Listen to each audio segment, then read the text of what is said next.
Good evening, my friends. So I thought we'd start off tonight just with a little background on Alice's Adventures in Wonderland, the original title for the book, what we've come to know as Alice in Wonderland. So Alice's Adventures in Wonderland, also known as Alice in Wonderland, is an 1865 English children's novel by the author Lewis Carroll. Lewis Carroll was actually a mathematics don at the University of Oxford. It details the story of a girl named Alice who falls through a rabbit hole into a fantasy world of anthropomorphic creatures. It is seen as an example of the literary nonsense genre. The artist Sir John Tenniel provided 42 wood-engraved illustrations for the original edition of the book. All right, we shall begin. So the book has a preface that is a poem, also written by Lewis Carroll, that sort of recounts in a fanciful, poetic way his memory of that day as they rode up the river. Anon, to sudden silence one, in fancy they pursue the dream child moving through a land of wonders wild and new, in friendly chat with bird or beast, and half believe it true. And ever as the story drained the wells of fancy dry, and faintly strove that weary one to put the subject by, the rest next time, it is next time, the happy voices cry. Thus grew the tale of Wonderland, thus slowly, one by one. Its quaint events were hammered out, and now the tale is done. And home we steer, a merry crew, beneath the setting sun. Alice, a childish story take, and with a gentle hand lay it where childhood's dreams are twined in memory's mystic band, like pilgrims' withered wreath of flowers plucked in a far-off land. Chapter 1. Down the Rabbit Hole. Alice was beginning to get very tired of sitting by her sister on the bank and of having nothing to do. Once or twice she had peeped into the book her sister was reading, but it had no pictures or conversations in it. And what is the use of a book, thought Alice, without pictures or conversations? So she was considering in her own mind, as well as she could, for the hot day made her feel very sleepy and stupid, whether the pleasure of making a daisy chain would be worth the trouble of getting up and picking the daisies, when suddenly a white rabbit with pink eyes ran close by her. There was nothing so very remarkable in that, nor did Alice think it was so very much out of the way to hear the rabbit say to itself, oh dear, I shall be late." When she thought it over afterwards, it occurred to her that she ought to have wondered at this, but at the time it all seemed quite natural. But when the rabbit actually took a watch out of his waistcoat pocket and looked at it, and then hurried on, Alice started to her feet, for it flashed across her mind that she had never before seen a rabbit with either a waistcoat pocket or a watch to take it out of. And, burning with curiosity, she ran across the field after it, and fortunately was just in time to see it pop down a large rabbit hole under the hedge. In another moment, down went Alice after it, never once considering how in the world she was to get out again. The rabbit hole went straight on like a tunnel for some way, and then dipped suddenly down, so suddenly that Alice had not a moment to think about stopping it herself, before she found herself falling down a very deep well. Either the well was very deep, or she fell very slowly, for she had plenty of time as she went down to look about her and to wonder what was going to happen next. First she tried to look down and make out what she was coming to, but it was too dark to see anything.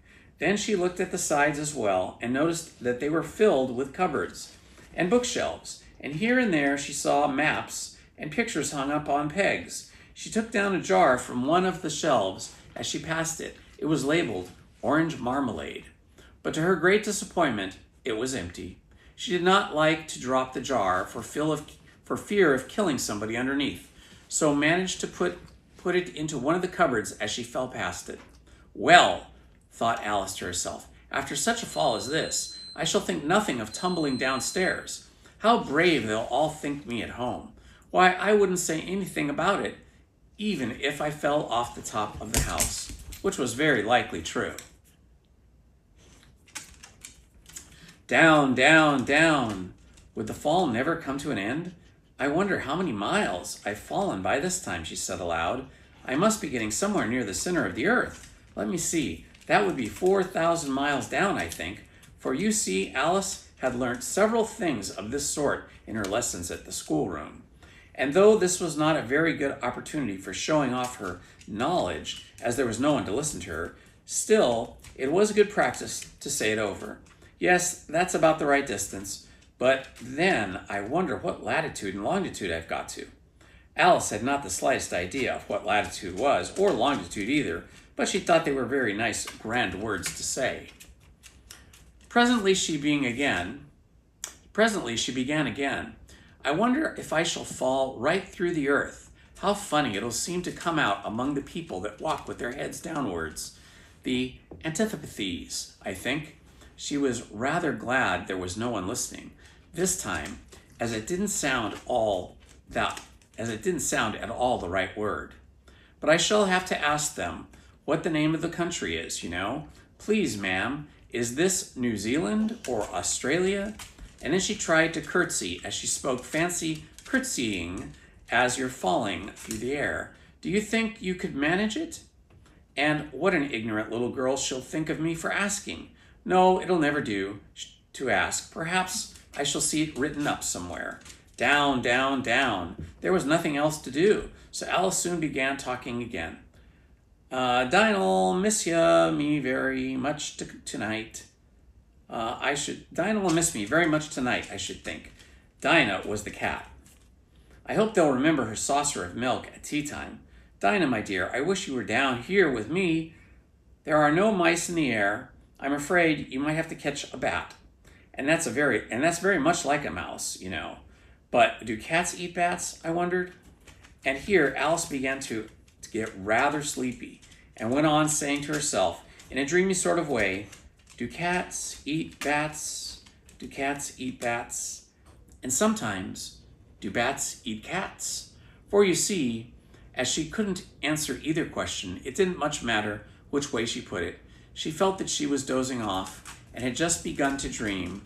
That she was walking hand in hand with Dinah and saying to her very earnestly, now, Dinah, tell me the truth. Did you ever eat a bat? When suddenly, thump, thump, down she came upon a heap of sticks and dry leaves, and then the fall was over.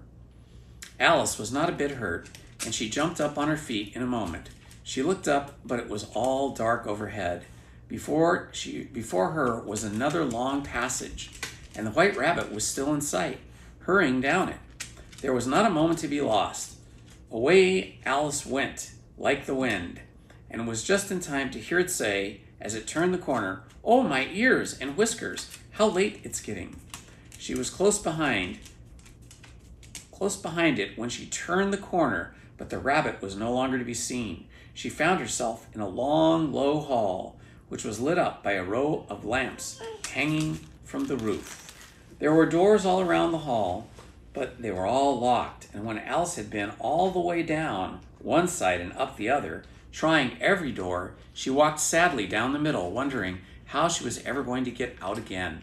Suddenly, she came upon a little three-legged table, all made of solid glass. There was nothing on it but a tiny golden key, and Alice's first idea was that it might belong to one of the doors of the hall, but alas, either the locks were too large or the key was too small.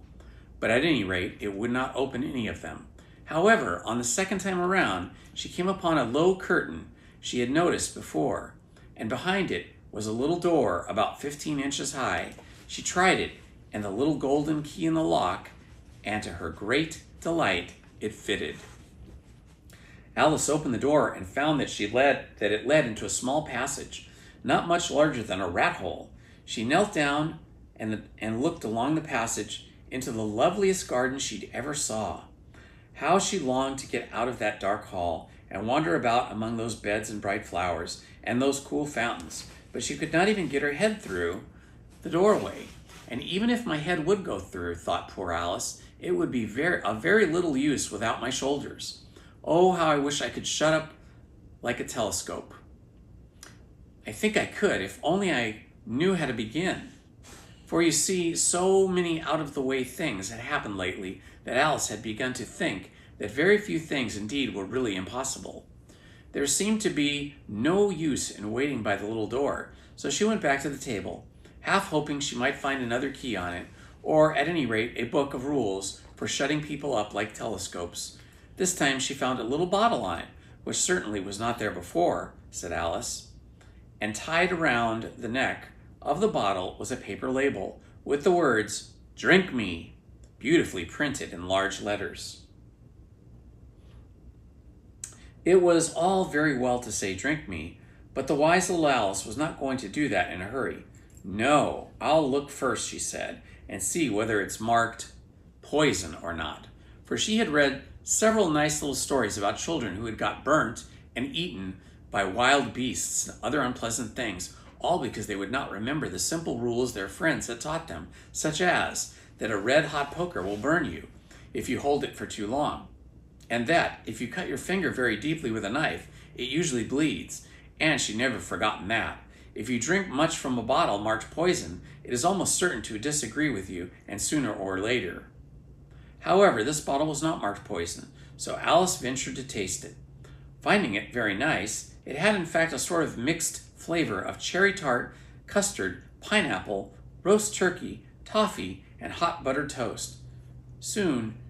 She very soon finished it off. "What a curious feeling," said Alice. "I must be shutting up like a telescope." And so it was indeed. She was now only 10 inches high, and her face brightened up at the thought that she was now the right size for going through the little door into that lovely garden. First, however, she waited for a few minutes to see if she was going to shrink any further. She felt a little nervous about this, for it might end, you know, said Alice to herself, in my going out altogether like a candle. I wonder what I should do. I wonder what I should be like then. And she tried to fancy what the flame of a candle is like after the candle is blown out, for she could not remember ever having seen such a thing. After a while, finding that nothing more happened, she decided on going into the garden once.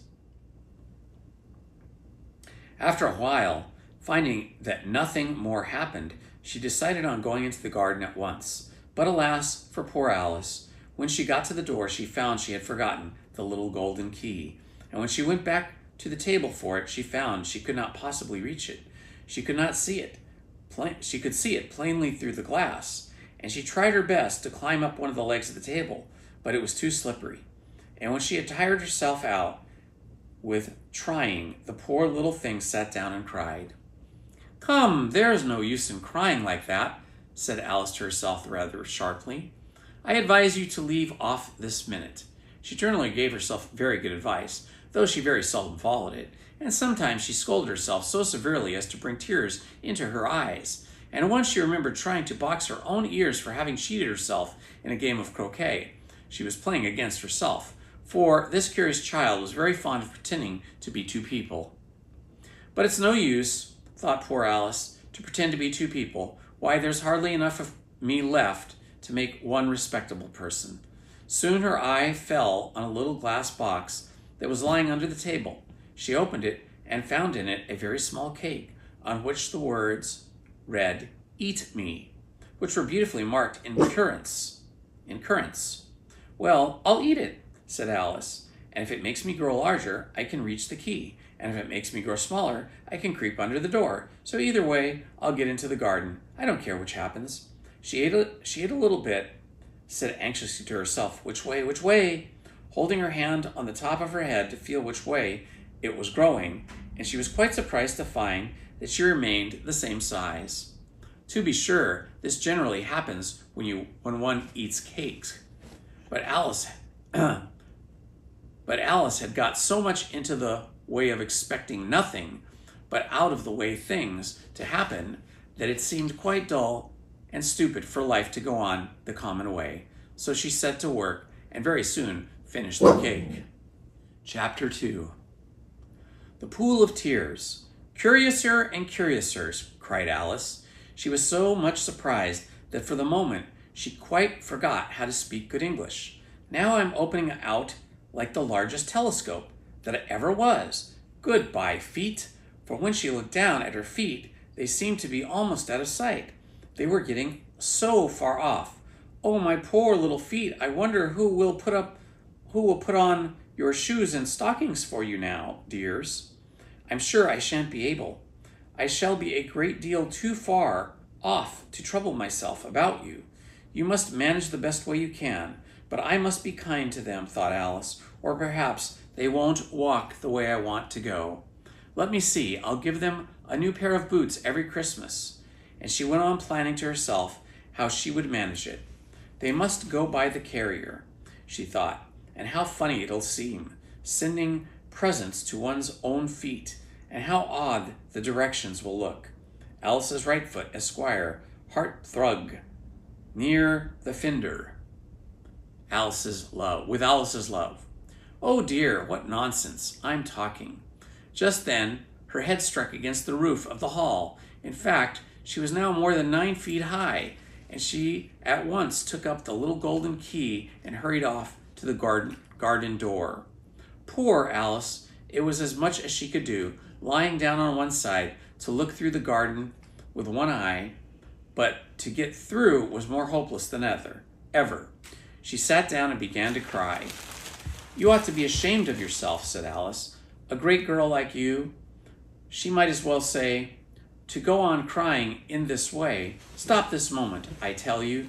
But she went on all the same, shedding gallons of tears until there was a large pool around her, about 4 inches deep, and reaching halfway down the hall.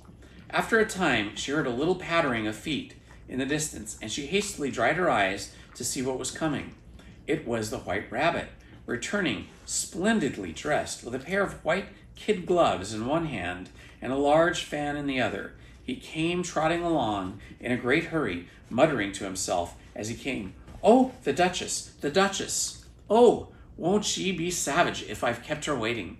Alice felt so desperate that she was ready to ask help of anyone. So when the rabbit came near her, she began in a low, timid voice, If you please, sir. The rabbit started violently, dropped the white kid gloves and the fan, and scurried away into the darkness as hard as he could go. Alice took up the fan and gloves, and as the hall was very hot, she kept fanning herself.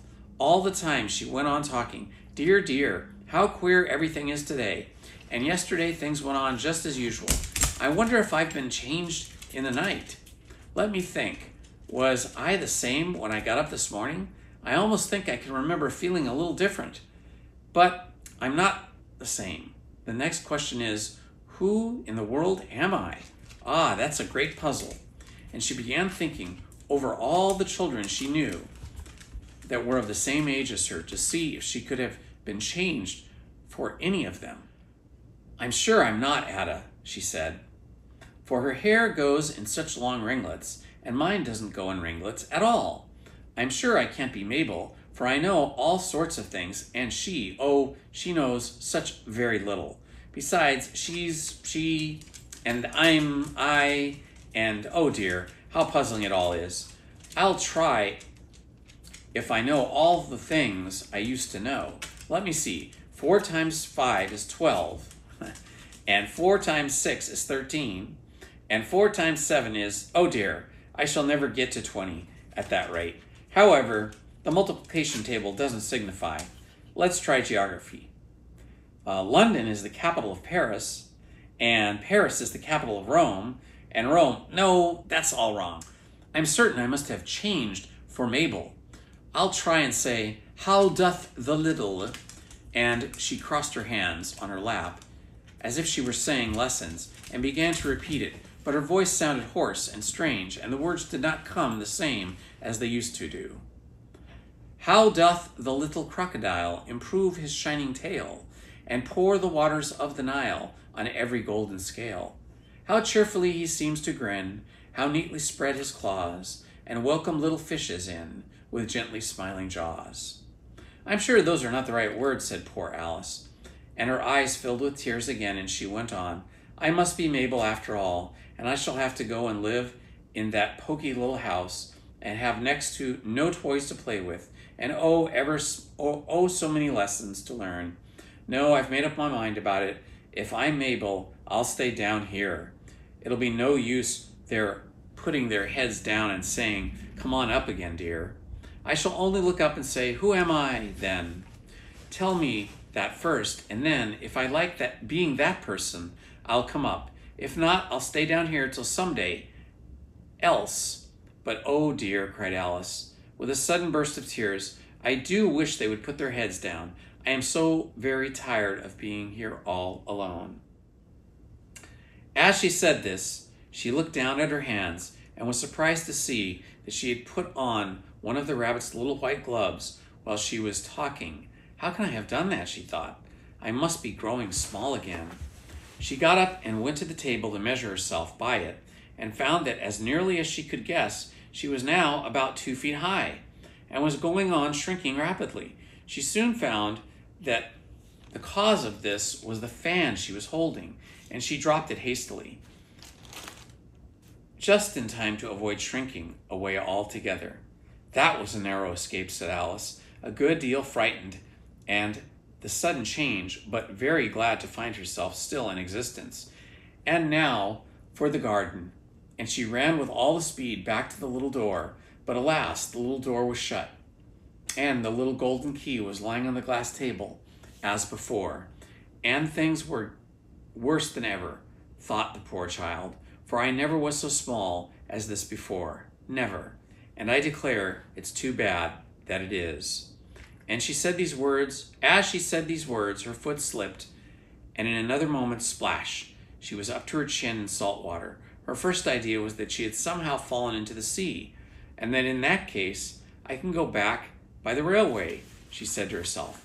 Alice had been to the seaside once in her life, and had come to the general conclusion that whatever you go to on the English coast, you'll find a number of bathing machines in the sea, some children digging in the sand with wooden spades, then a row of lodging houses, and behind them a railway station. However, she soon made out that she was in the pool of tears which she had wept when she was 9 feet high. I wish I hadn't cried so much, said Alice, as she swam about trying to find her way out. I shall be punished for it now, I suppose, by being drowned in my own tears. That will be a queer thing, to be sure. However, everything is a queer today. Just as she heard something splashing about in the pool a little way off, and she swam nearer to make out what it was. At first she thought it must be a walrus or a hippopotamus, but then she remembered how small she was now, and she soon made out that it was only a mouse that had slipped in like herself. Would it be any use now, thought Alice, to speak to the mouse, to this mouse? Everything is so out of the way down here, and that I should think very likely it can talk. At any rate, there's no harm in trying. So she began, Oh, mouse, do you know the way out of this pool? I am very tired of swimming about here. Oh, mouse.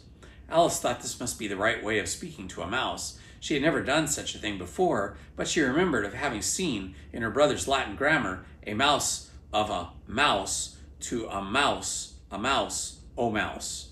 The mouse looked at her rather inquisitively and seemed to her to wink with one of its eyes, but said nothing. Perhaps it doesn't understand English, thought Alice. I dare say it's a French mouse. Come over here with William the Conqueror. For with all her knowledge of history, Alice had no clear notion of how long ago anything happened. So she began again, Que est machate? Which was the first sentence in her French lesson book. The mouse gave a sudden leap out of the water and seemed to quiver all over with fright. Oh, I beg your pardon, cried Alex, hastily, afraid that she had hurt the poor animal's feelings. I quite forgot you didn't like cats. Not like cats, cried the mouse, in a shrill, passionate voice. Would you like cats if you were me? Well, perhaps not, said Alice in a soothing tone. Don't be angry about it, and yet I wish I could show you our cat Dinah. I think you take a fancy to cats, if you could only see her. She's such a dear, quiet thing. Alice went on, half to herself, as she swam lazily in the pool. And she sits purring so nicely by the fire, licking her paws and washing her face. And she is such a nice soft thing to nurse. And while she's such a capital one for catching mice, oh, I beg your pardon, cried Alice again. For this time the mouse was bristling all over, and she felt certain it must be really offended. We won't talk about her any more, if you'd rather not. We, indeed, cried the mouse, who was trembling down to the end of his tail. As if I would talk on such a subject. Our family has always hated cats. Nasty, vulgar things. Don't let me hear the name again. I won't, indeed, said Alice, in a great hurry to change the subject of conversation. Are you fond of dogs? The mouse did not answer, so Alice went on eagerly. There is such a nice little dog near our house. I should like to show you. Bright little-eyed terrier, with, such long curly brown hair, and it'll fetch things when you throw them, and it'll sit up and beg for its dinner, and all sorts of things. I can't remember half of them, and it belongs to a farmer, and he says it's so useful, it's worth 100 pounds. He says it kills all the rats, and oh dear, cried Alice in a sorrowful tone, I'm afraid I've offended it again.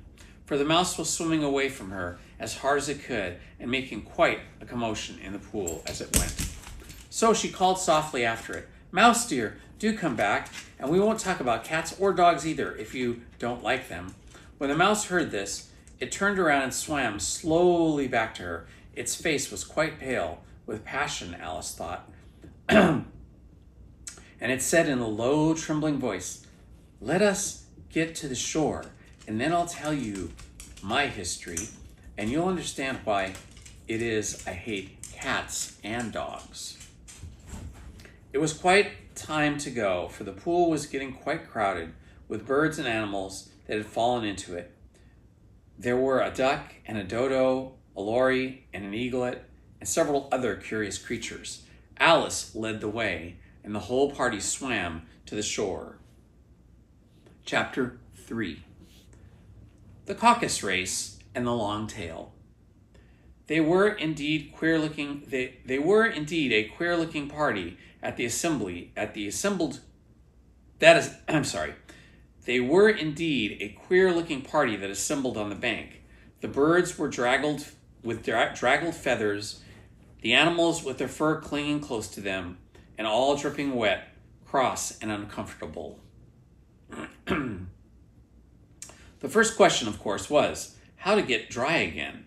They had a consultation about this, and after a few minutes it seemed quite natural to Alice to find herself talking familiarly with them as if she had known them all her life.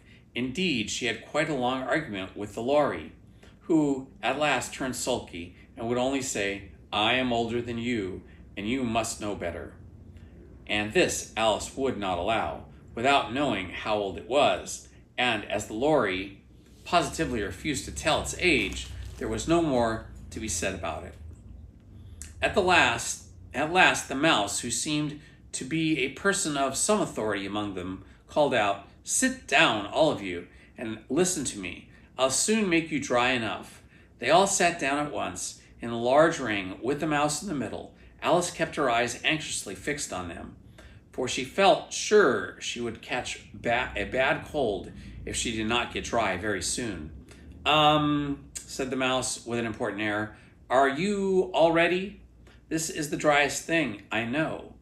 Silence all around, if you please. William the Conqueror, whose cause was favored by the Pope, was soon submitted by the English, who wanted leaders that had been of late much accustomed to usurpation and conquest. Edwin and Morcar, the Earls of Mercia and Northumbria. Ah, said Lory with a shiver. I beg your pardon, said the mouse, frowning but very politely. Did you speak? Not I, said the lory hastily. I thought you did, said the mouse. I proceed. Edwin and Morcar, the Earls of Mercia and Northumbria declared for him, and even Stigand, the patriotic Archbishop of Canterbury, found it advisable. Found what? Said the duck. Found it, the mouse replied rather crossly. Of course, you know what it means. I know what it means well enough. When I find a thing, said the duck, it's generally a frog or a worm. The question is, what did the Archbishop find? The mouse did not notice this question, but hurriedly went on. Found it advisable to go with Edgar Atheling to meet William and offer him the crown. William's conduct at first was moderate, but the insolence was of his Normans. How are you getting on now, my dear? It continued, turning to Alice as it spoke. As wet as ever, said Alice in a melancholy tone. It doesn't seem to dry me at all. In that case, said the dodo solemnly, rising to his feet, I move that the meeting adjourn for the immediate adoption of more energetic remedies. Speak English, said the eaglet. I don't know what the meaning of half of those words are, and what's more, I don't believe you do either. And the eaglet bent down to its head to hide a smile. Some of the other birds tittered audibly. What I was going to say, said the dodo, in an offended way, was that the best thing to get astride would be a caucus race. What is a caucus race? Said Alice. Not that she much wanted to know, but the dodo had paused as if it thought that somebody ought to speak, and no one else seemed inclined to say anything. Why, said the dodo, the best way to explain it is to, and as you might like to try the thing yourself some winter, I will tell you how the dodo managed it. First, it marked out a race course in sort of a circle, and exact shape doesn't matter, it said. And then all the party were placed along the course. Here and there was no 1, 2, 3, and away, but they began running when they liked, and left off when they liked. So it was not very easy to know when the race was over. However, when they had been running for half an hour or so, and were quite dry again, the dodo suddenly called out, "The race is over!" And they all crowded round it, panting and asking, "But who has won?" This question the dodo could not answer without some great deal of thought, and it sat for a long time with one finger pressed upon its forehead, the position in which you usually see Shakespeare in the pictures of him, while the rest waited in silence. At last, the dodo said, "Everybody has won, and all must have prizes. But who is to give the prizes?" Quite a chorus of voices asked. "Why, she, of course," said the dodo, pointing to Alice with one finger, and the whole party was at once crowded round her, calling out in a confused way, "Prizes, prizes?" Alice had no idea what to do, and in despair, she put one hand on her pocket and pulled out a box of comfits. Luckily, the salt water had not gotten into it, and handed them around as prizes. There was exactly one piece all around. "But she must have a prize herself, you know," said the mouse. "Of course," the dodo replied very gravely. "But what else have you got in your pocket?" it went on, turning to Alice. "Only a thimble," said Alice sadly. "Hand it over," said the dodo. Then they all crowded round her at once, and all crowded around her once more, while the dodo solemnly presented the thimble, saying, "We beg your acceptance of this elegant thimble," and when it had finished this short speech, they all cheered. Alice thought the whole thing very absurd, but they all looked so grave that she did not dare to laugh, and as she could not think of anything to say, she simply bowed and took the thimble, looking as solemn as she could. The next thing was to eat the comfits. This caused some noise and confusion, as the large birds complained that they could not taste theirs, and the small ones choked and had to be patted on the back. However, it was over at last, and they sat down again.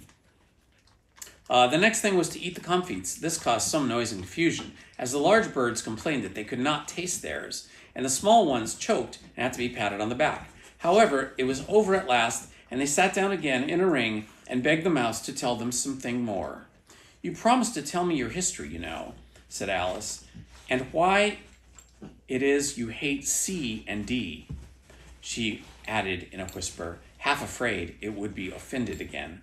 "Mine is a long and sad tale," said the mouse, turning to Alice and sighing. "It is a long tale, certainly," said Alice, looking down with wonder at the mouse's tail.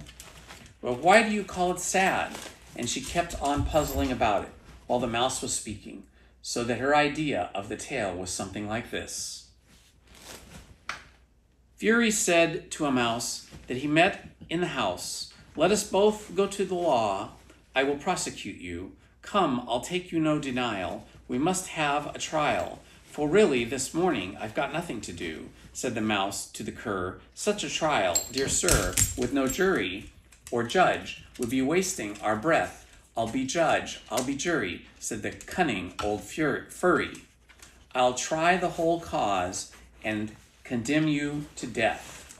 Wow, that's terrible. "You are not attending," said Mouse to Alice severely. "What are you thinking of?" "I beg your pardon," said Alice humbly. "You had gotten to the fifth bend, I think." "I had not," cried the mouse, sharply and very angrily. "A knot," said Alice, always ready to make herself useful, and looking anxiously about her. "Oh, do let me help you undo it." "I shall do nothing of the sort," said the mouse, getting up and walking away. "You insult me by talking such nonsense." "I didn't mean it," pleaded poor Alice, "but you're so easily offended, you know." The mouse only growled at this reply. "Please come back and finish your story," Alice called after it, and the others all joined in the chorus. "Yes, please do." But the mouse only shook its head impatiently and walked a little quicker. "What a pity it wouldn't stay," sighed the lory, as soon as it was quite out of sight. And an old crab took the opportunity of saying to her granddaughter, "Ah, my dear, let this be a lesson to never lose your temper. Hold your tongue, Ma," said the younger crab, a little snappishly. "You're enough to try the patience of an oyster." "I wish I had our Dinah here. I know I do," said Alice aloud, addressing nobody in particular. "She'd soon fetch it back." "And who is Dinah, if I might venture to ask the question?" said the lory. Alice replied eagerly, for she was always ready to talk about her pet. "Dinah's our cat, and she's such a capital for the one catching mice. You can't think. And oh, I wish I could see her after the birds. Why, she'll eat a little bird as soon as look at it. She'll eat the little bird as soon as look at it." This speech caused a remarkable sensation among the party. Some of the birds hurried off at once. One old magpie began wrapping itself up very carefully, remarking, "I must really be getting home. The night air doesn't suit my throat." And a canary called out in a trembling voice to its children, "Come along, come away, my dears. It's time we might all be in bed." On various pretexts, they all moved off, and Alice was soon left alone. "I wish I hadn't mentioned Dinah," she said to herself in a melancholy tone. "Nobody seems to like her down here, and I'm sure she's the best cat in the world. Oh, my dear Dinah, I wonder if I shall ever see you any more." And here poor Alice began to cry again, for she felt very lonely and low-spirited. In a little while, however, she again heard a little pattering of footsteps in the distance, and she looked up eagerly, half hoping the mouse had changed its mind and was coming back to finish his story. Chapter 4. The Rabbit Sends a Little Bill. It was the White Rabbit, trotting slowly back again, and looking anxiously about as it went, as if it had lost something, and she heard muttering to itself, "The Duchess, the Duchess! Oh, my dear paws! Oh, my fur and whiskers! She'll get me executed, as sure as ferrets are ferrets. Where can I have dropped them, I wonder?" Alice guessed in a moment that it was looking for the fan and pair of white kid gloves, and she very good-naturedly began hunting about for them. But they were nowhere to be seen. Everything seemed to have changed since her swim in the pool, and the great hall, with the glass table and the little door, had vanished completely. Very soon the rabbit noticed Alice, and she went hunting about and called out to her in an angry tone, "Why, Mary Ann, what are you doing out here? Run home this moment and fetch me a pair of gloves and a fan. Quick now!" And Alice was so much frightened that she ran off at once in the direction it pointed, without trying to explain the mistake it had made.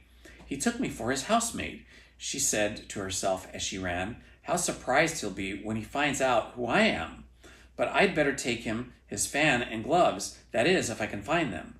As she said this, she came upon a neat little house, on the door of which was a bright brass plate with the name W. Rabbit engraved upon it.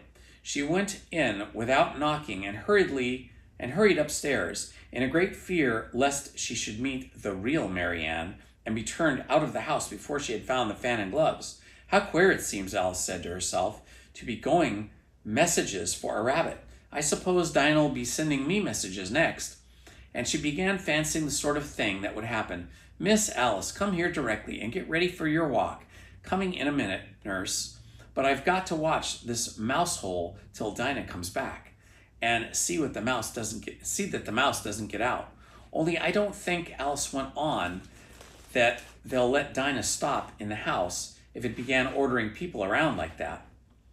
By this time she had found her way into a tidy little room with a table and a window, and on it, as she had hoped, a fan with two or three pairs of tiny white gloves. She took up the fan and a pair of white gloves, and was just going to leave the room when an eye fell upon the little bottle that stood near the looking glass. There was no label this time with the words "Drink me," but nevertheless she uncorked it and put it to her lips. "I know something interesting is sure to happen," she said to herself, "whenever I eat or drink anything, so I'll just see what this bottle does. I do hope it'll make me grow large again, for really I'm quite tired of being such a tiny thing." It did so indeed, and much sooner than she had expected. Before she had drunk half a bottle, she found her head pressing against the ceiling, and had to stoop to save her neck from being broken. She hastily put down the bottle, saying to herself, That's quite enough. I hope I shan't grow any more. As it is, I can't get out the door. I do wish I hadn't drank so much." Alas, it was too late to wish for that. She went on growing, and very soon had to kneel down on the floor. In another minute, she was not even in the room. In a minute, there was not even room for this. And she tried the effect of lying down with one elbow against the door and the other arm curled around her head. Still, she went on growing, and at last resource, she put one arm out the window and one foot up the chimney, and said to herself, "Now I can do no more. Whatever happens, what will become of me?" Luckily for Alice, the little magic bottle had now had its full effect, and she grew no larger. Still, it was very uncomfortable, and as there seemed to be no sort of chance for her even getting out of the room again, no wonder she felt unhappy.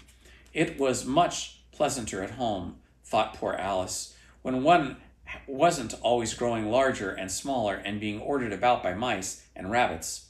I must wish I had gone down that rabbit hole. And yet, it's rather curious, this sort of life. I do wonder what can have happened to me. When I used to read fairy tales, I fancied that kind of thing never happened, and now here I am in the middle of one. There ought to be a book written about me. That there ought. And when I grow up, I'll write one. But I'm grown up now, she added in a sorrowful tone. At least there's no room to grow up any more. But then, thought Alice, shall I never get any older than I am now? That'll be a comfort. One never to be an old woman, but then always to have lessons to learn. Oh, I shouldn't be like that. Oh, you foolish Alice, she answered herself.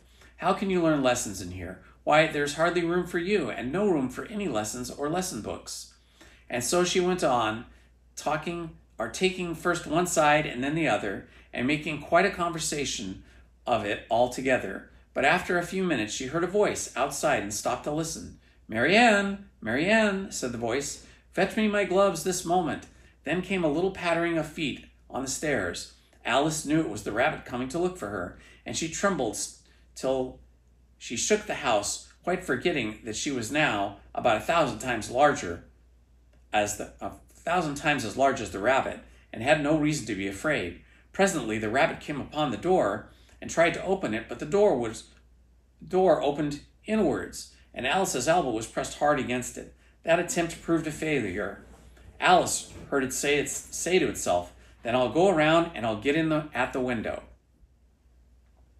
That won't work, thought Alice, and after waiting till she fancied she heard the rabbit just under the window, she suddenly spread out her hand and made a snatch in the air. She did not get hold of anything, but she heard a little shriek and a fall, and in a crash of broken glass, from which she concluded that it was just possible it had fallen into a cucumber frame or something of that sort.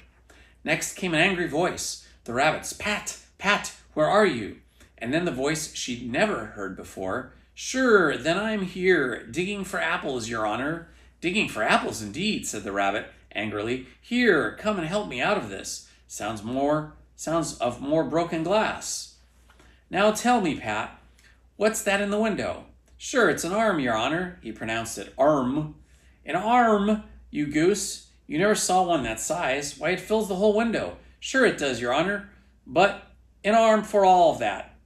"Well, it's got no business there, at any rate. Go and take it away." There was a long silence after this, and Alice could only hear whispers now and then, such as, "Sure, I don't like it, your honor. At all. Do as I tell you, you coward."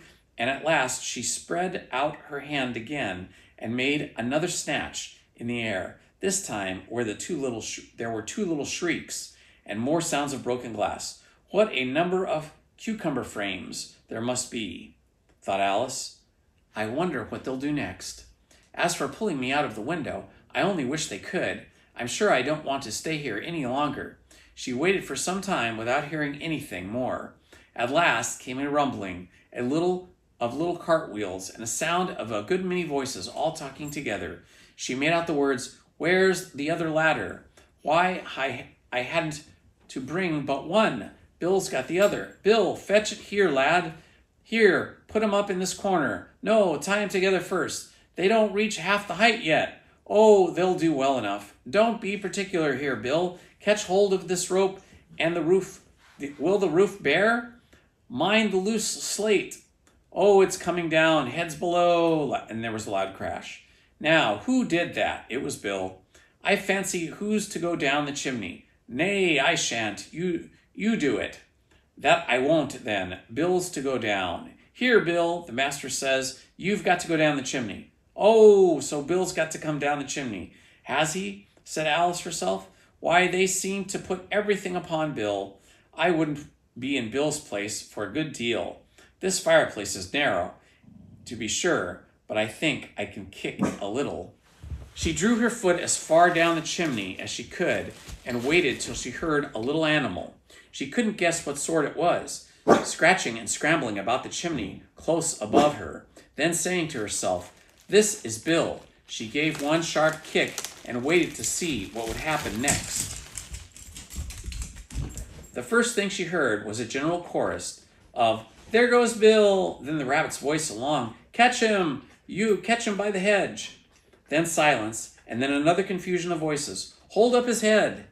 "Brandy now! Don't choke him! How was it, old fellow? What happened to you? Tell us about it." Last came a little feeble squeaking voice. "That's Bill," thought Alice. "Well, I hardly know. No more, thank ye. I'm better now, but I'm a deal too flustered to tell you.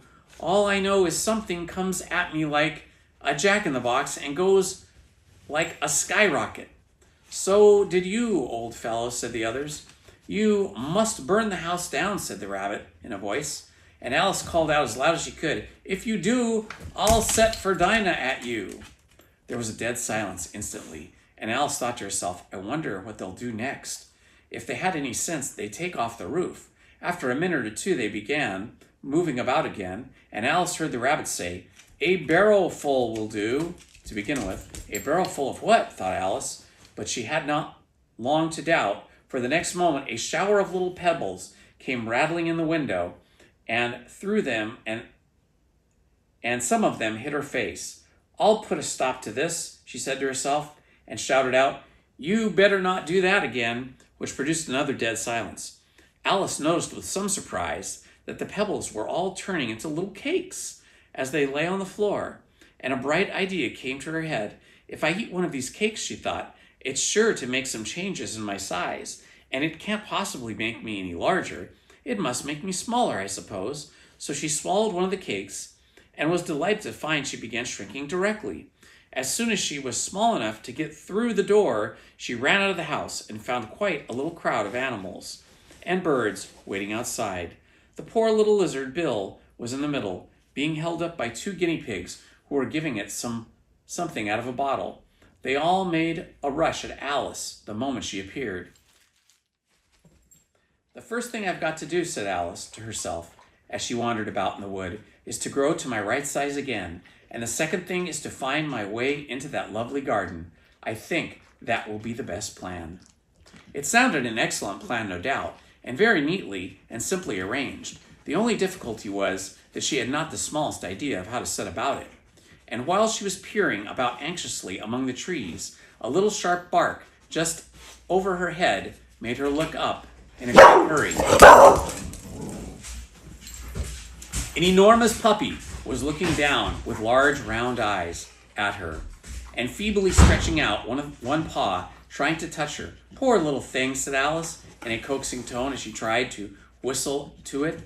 But she was terribly frightened all the time at the thought that it might be hungry, in which case it would very likely eat her up in spite of all her coaxing. Hardly knowing what she did, she picked up a little bit of stick and held it out to the puppy, whereupon the puppy jumped into the air off its feet at once with a yelp of delight and rushed at the stick and made believe to worry it.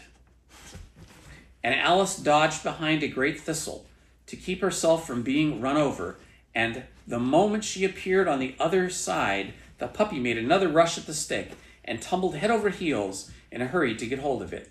Then Alice, thinking it was very like having a game of play with a cart horse, and expecting every moment to be trampled under its feet, ran around the thistle again. Then the puppy began a series of short charges at the stick, running a very little forwards each time and a long way back, and barking hoarsely all the while, till at last it sat down a good way off, panting, with its tongue hanging out of its mouth and its great eyes half shut. This seemed to Alice a good opportunity for making her escape, so she set off at once and ran till she was quite tired out of breath, until the puppy's bark sounded quite faint in the distance.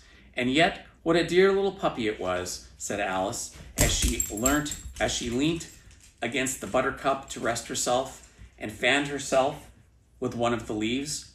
I should have liked teaching it tricks very much if I'd only been the right size to do it.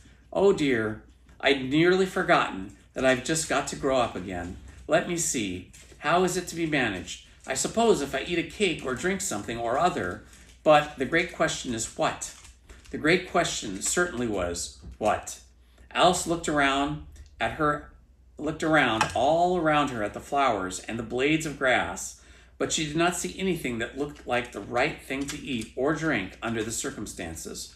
There was a large mushroom growing near her, about the same height as herself, and when she looked under it, and on both sides of it, and behind it, it occurred to her she might as well look and see what was on top of it. She stretched herself on a tiptoe and peeped over the edge of the mushroom, and her eyes immediately met those of a large caterpillar that was sitting on top with its arms folded, quietly smoking a long hookah, taking not the smallest notice of her or anything else. So we left off at the end of chapter 4 in Alice's Adventures in Wonderland, and now we're starting chapter 5, Advice from a Caterpillar. The caterpillar and Alice looked at each other for some time in silence. At last the caterpillar took the hookah out of his mouth and addressed her in a languid, sleepy voice. "Who are you?" said the caterpillar. This was not an encouraging opening for a conversation. Alice replied rather shyly, I hardly know, sir, just at present. At least I know who I was when I got up this morning, but I think I must have been changed several times since then. What do you mean by that? Said the caterpillar sternly. Explain yourself. I can't explain myself, I'm afraid, sir, said Alice, because I'm not myself, you see. I don't see, said the caterpillar. I'm afraid I can't put it more clearly, Alice replied very politely, for I can't understand it myself. To begin with, and being so many different sizes in a day is very confusing. It isn't, said the caterpillar. Well, perhaps you haven't found it so yet, said Alice, but when you have to turn into a chrysalis, you will someday, and then after that into a butterfly. I should think you'll feel it a little queer, won't you? Not a bit, said the caterpillar. Well, perhaps your feelings may be different, said Alice. All I know is it would feel very queer to me. You, said the caterpillar contemptuously, who are you? Which brought them back again to the beginning of the conversation. Alice felt a little irritated at the caterpillar's making such very short remarks, and she drew herself up and said very gravely, I think you ought to tell me who you are first.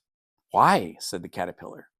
Here was another puzzling question, and as Alice could not think of any good reason, and as the caterpillar seemed to be in a very unpleasant state of mind, she turned away.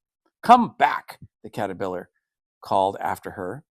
I have something important to say. This sounded promising, certainly.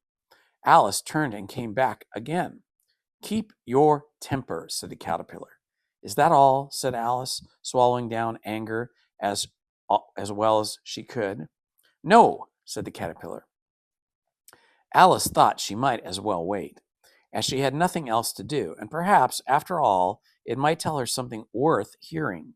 For some minutes it puffed away without speaking, but at last it unfolded its arms, took the hookah out of its mouth again, and said, So you think you're changed, do you? I'm afraid I am, sir, said Alice. I can't remember things as I used, and I don't keep the same size for 10 minutes together. Can't remember what things, said the caterpillar. Well, I've tried to say, How doth the little busy bee, but it all came out different. Alice replied in a very melancholy voice. Repeat, you are old, Father William, said the caterpillar. Alice folded her hands and began. You are old, Father William, the young man said, and your hair has become very white. And yet you incessantly stand on your head. Do you think at your age it is right? In my youth, Father William replied to his son, I feared it might injure the brain. But now that I'm perfectly sure I have none, why do I do it again? You are old, said the youth, as I mentioned before, and have grown mostly uncommonly fat. Yet you turned a back somersault in at the door. Pray, what is the reason for that? In my youth, said the sage, as he shook his gray locks, I kept all my limbs very supple. By the use of this ointment, 1 shilling the box, allow me to sell you a couple. You are old, said the youth, and your jaws are too weak for anything tougher than a sweet. Yet you finished the goose with the bones and the beak. Pray, how did you manage to do it? In my youth, said the father, I took to the law and argued each case with my wife, and the muscular strength which it gave to my jaw has lasted the rest of my life. You are old, said the youth. One would hardly suppose that your eye was as steady as ever. Yet you balanced an eel on the end of your nose. What made you so awfully clever? I have answered 3 questions, and that is enough, said his father. Don't give yourself airs. Do you think I can listen all day to such stuff? Be off. I'll kick you downstairs. That is not said right, said the caterpillar. Not quite right, I'm afraid, said Alice timidly. Some of the words have gotten altered. It is wrong from the beginning to end, said the caterpillar decidedly, and there was silence for some minutes. The caterpillar was first to speak. What size do you want to be? It asked. Oh, I'm not particular as to size, Alice hastily replied. Only one doesn't like changing so often, you know. I don't know, said the caterpillar. Alice said nothing. She had never been so much contradicted in her life before, and she felt that she was losing her temper. "Are you content now?" said the caterpillar. "Well, I should like to be a little larger, sir, if you wouldn't mind," said Alice. 3 inches is such a wretched height to be." "It is a very good height indeed," said the caterpillar angrily, rearing itself upright as it spoke. It was exactly 3 inches high. "But I am not used to it," pleaded poor Alice in a piteous tone, and she thought to herself, "I wish creatures wouldn't be so easily offended." "You'll get used to it in time," said the caterpillar, and it put the hookah into its mouth and began smoking again. This time Alice waited patiently until it chose to speak again. In a minute or two, the caterpillar took the hookah out of its mouth and yawned once or twice and shook itself. Then it got down off the mushroom and crawled away into the grass, merely remarking as it went, "One side will make you grow taller, the other side will make you grow shorter." "One side of what? The other side of what?" thought Alice to herself. "Of the mushroom," said the caterpillar, just as if she had asked it out loud, and in another moment it was out of sight. Alice remained looking thoughtfully at the mushroom for a minute, trying to make out which were the two sides of it. And as it was perfectly round, she found this very difficult question. However, at last she stretched her arms round it as far as they would go and broke off a bit of the edge with her hand. "And now, which is which?" she said to herself, and nibbled a little bit of the right hand bit to try the effect. The next moment she felt a violent blow underneath her chin. It had struck her foot. She was a good deal frightened by this very sudden change, but she felt that there was no time to be lost, as she was shrinking rapidly. So she set to work at once to eat some of the other bit. Her chin was pressed so closely against her foot that there was hardly room to open her mouth, but she did at last and managed to swallow a morsel of the left-hand bit. "Come, my head's free at last," said Alice in a tone of delight, which changed into alarm in another moment, when she found that her shoulders were nowhere to be found. All she could see when she looked down was an immense length of neck, which seemed to rise like a stalk out of a sea of green leaves that lay far below her. "What can all the green stuff be?" said Alice, "and where have my shoulders got to? And oh, my poor hands, how is it I can't see you?" She was moving them about as she spoke, but no result seemed to follow, except a little bit of shaking among the distant green leaves. As there seemed to be no chance of getting her hands up to her head, she tried to get her head down to them, and was delighted to find that her neck would bend about easily in any direction, like a serpent. She had just succeeded in curving it down into the graceful zigzag, and was going to dive in among the leaves, which she found to be nothing but the tops of trees under which she had been wandering, when a sharp hiss made her draw back in a hurry. A large pigeon had flown into her face and was beating her violently with its wings. "Serpent!" screamed the pigeon. "I am not a serpent," said Alice diligently and indignantly. "Let me alone." "Serpent, I say again," repeated the pigeon, but in a more subdued tone, and added, with a kind of sob, "I have tried every way, and nothing seems to suit them."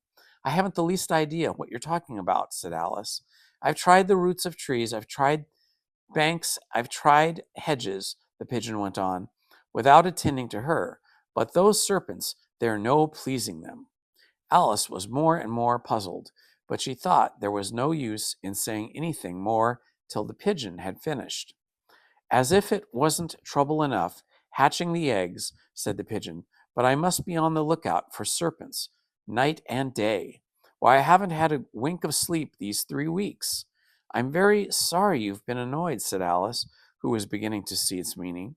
"And just as I'd taken the highest tree in the wood," continued the pigeon, raising its voice to a shriek, "and just as I was thinking I would be free of them at last, they must needs come wriggling down from the sky. Ah, serpent!" "But I am not a serpent, I tell you," said Alice. I'm well, what are you?" said the pigeon. "I can see you're trying to invent something." I'm a little girl," said Alice, rather doubtfully, as she remembered the number of changes she had gone through that day. "I like a likely story indeed," said the pigeon, in a tone of the deepest contempt. "I've seen a good many little girls in my time, but never one with such a neck as that. No, no, you're a serpent, and there's no use in denying it. I suppose you'll be telling me next that you've never tasted an egg." "I have tasted eggs, certainly," said Alice, who was a very truthful child. "But little girls eat eggs quite as much as serpents do, you know." "I don't believe it," said the pigeon. "But if they do, why then they are a kind of serpent. That's all I can say." This was such a new idea to Alice that she was quite silent for a minute or two, which gave the pigeon the opportunity of adding, "You're looking for eggs. I know that well enough. And what does it matter to me whether you're a little girl or a serpent?" "It matters a good deal to me," said Alice hastily, "but I'm not looking for eggs, as it happens, and if I was, I shouldn't want yours. I don't like them raw." "Well, be off then," said the pigeon in a sulky tone, as it settled down again into its nest. Alice crouched down among the trees as well as she could, for her neck kept getting entangled among the branches, and every now and then she had to stop and untwist it. After a while she remembered that she still held the pieces of mushroom in her hands, and she set to work very carefully, nibbling first at one and then the other, and growing sometimes taller and sometimes shorter, until she had succeeded in bringing herself down to her usual height.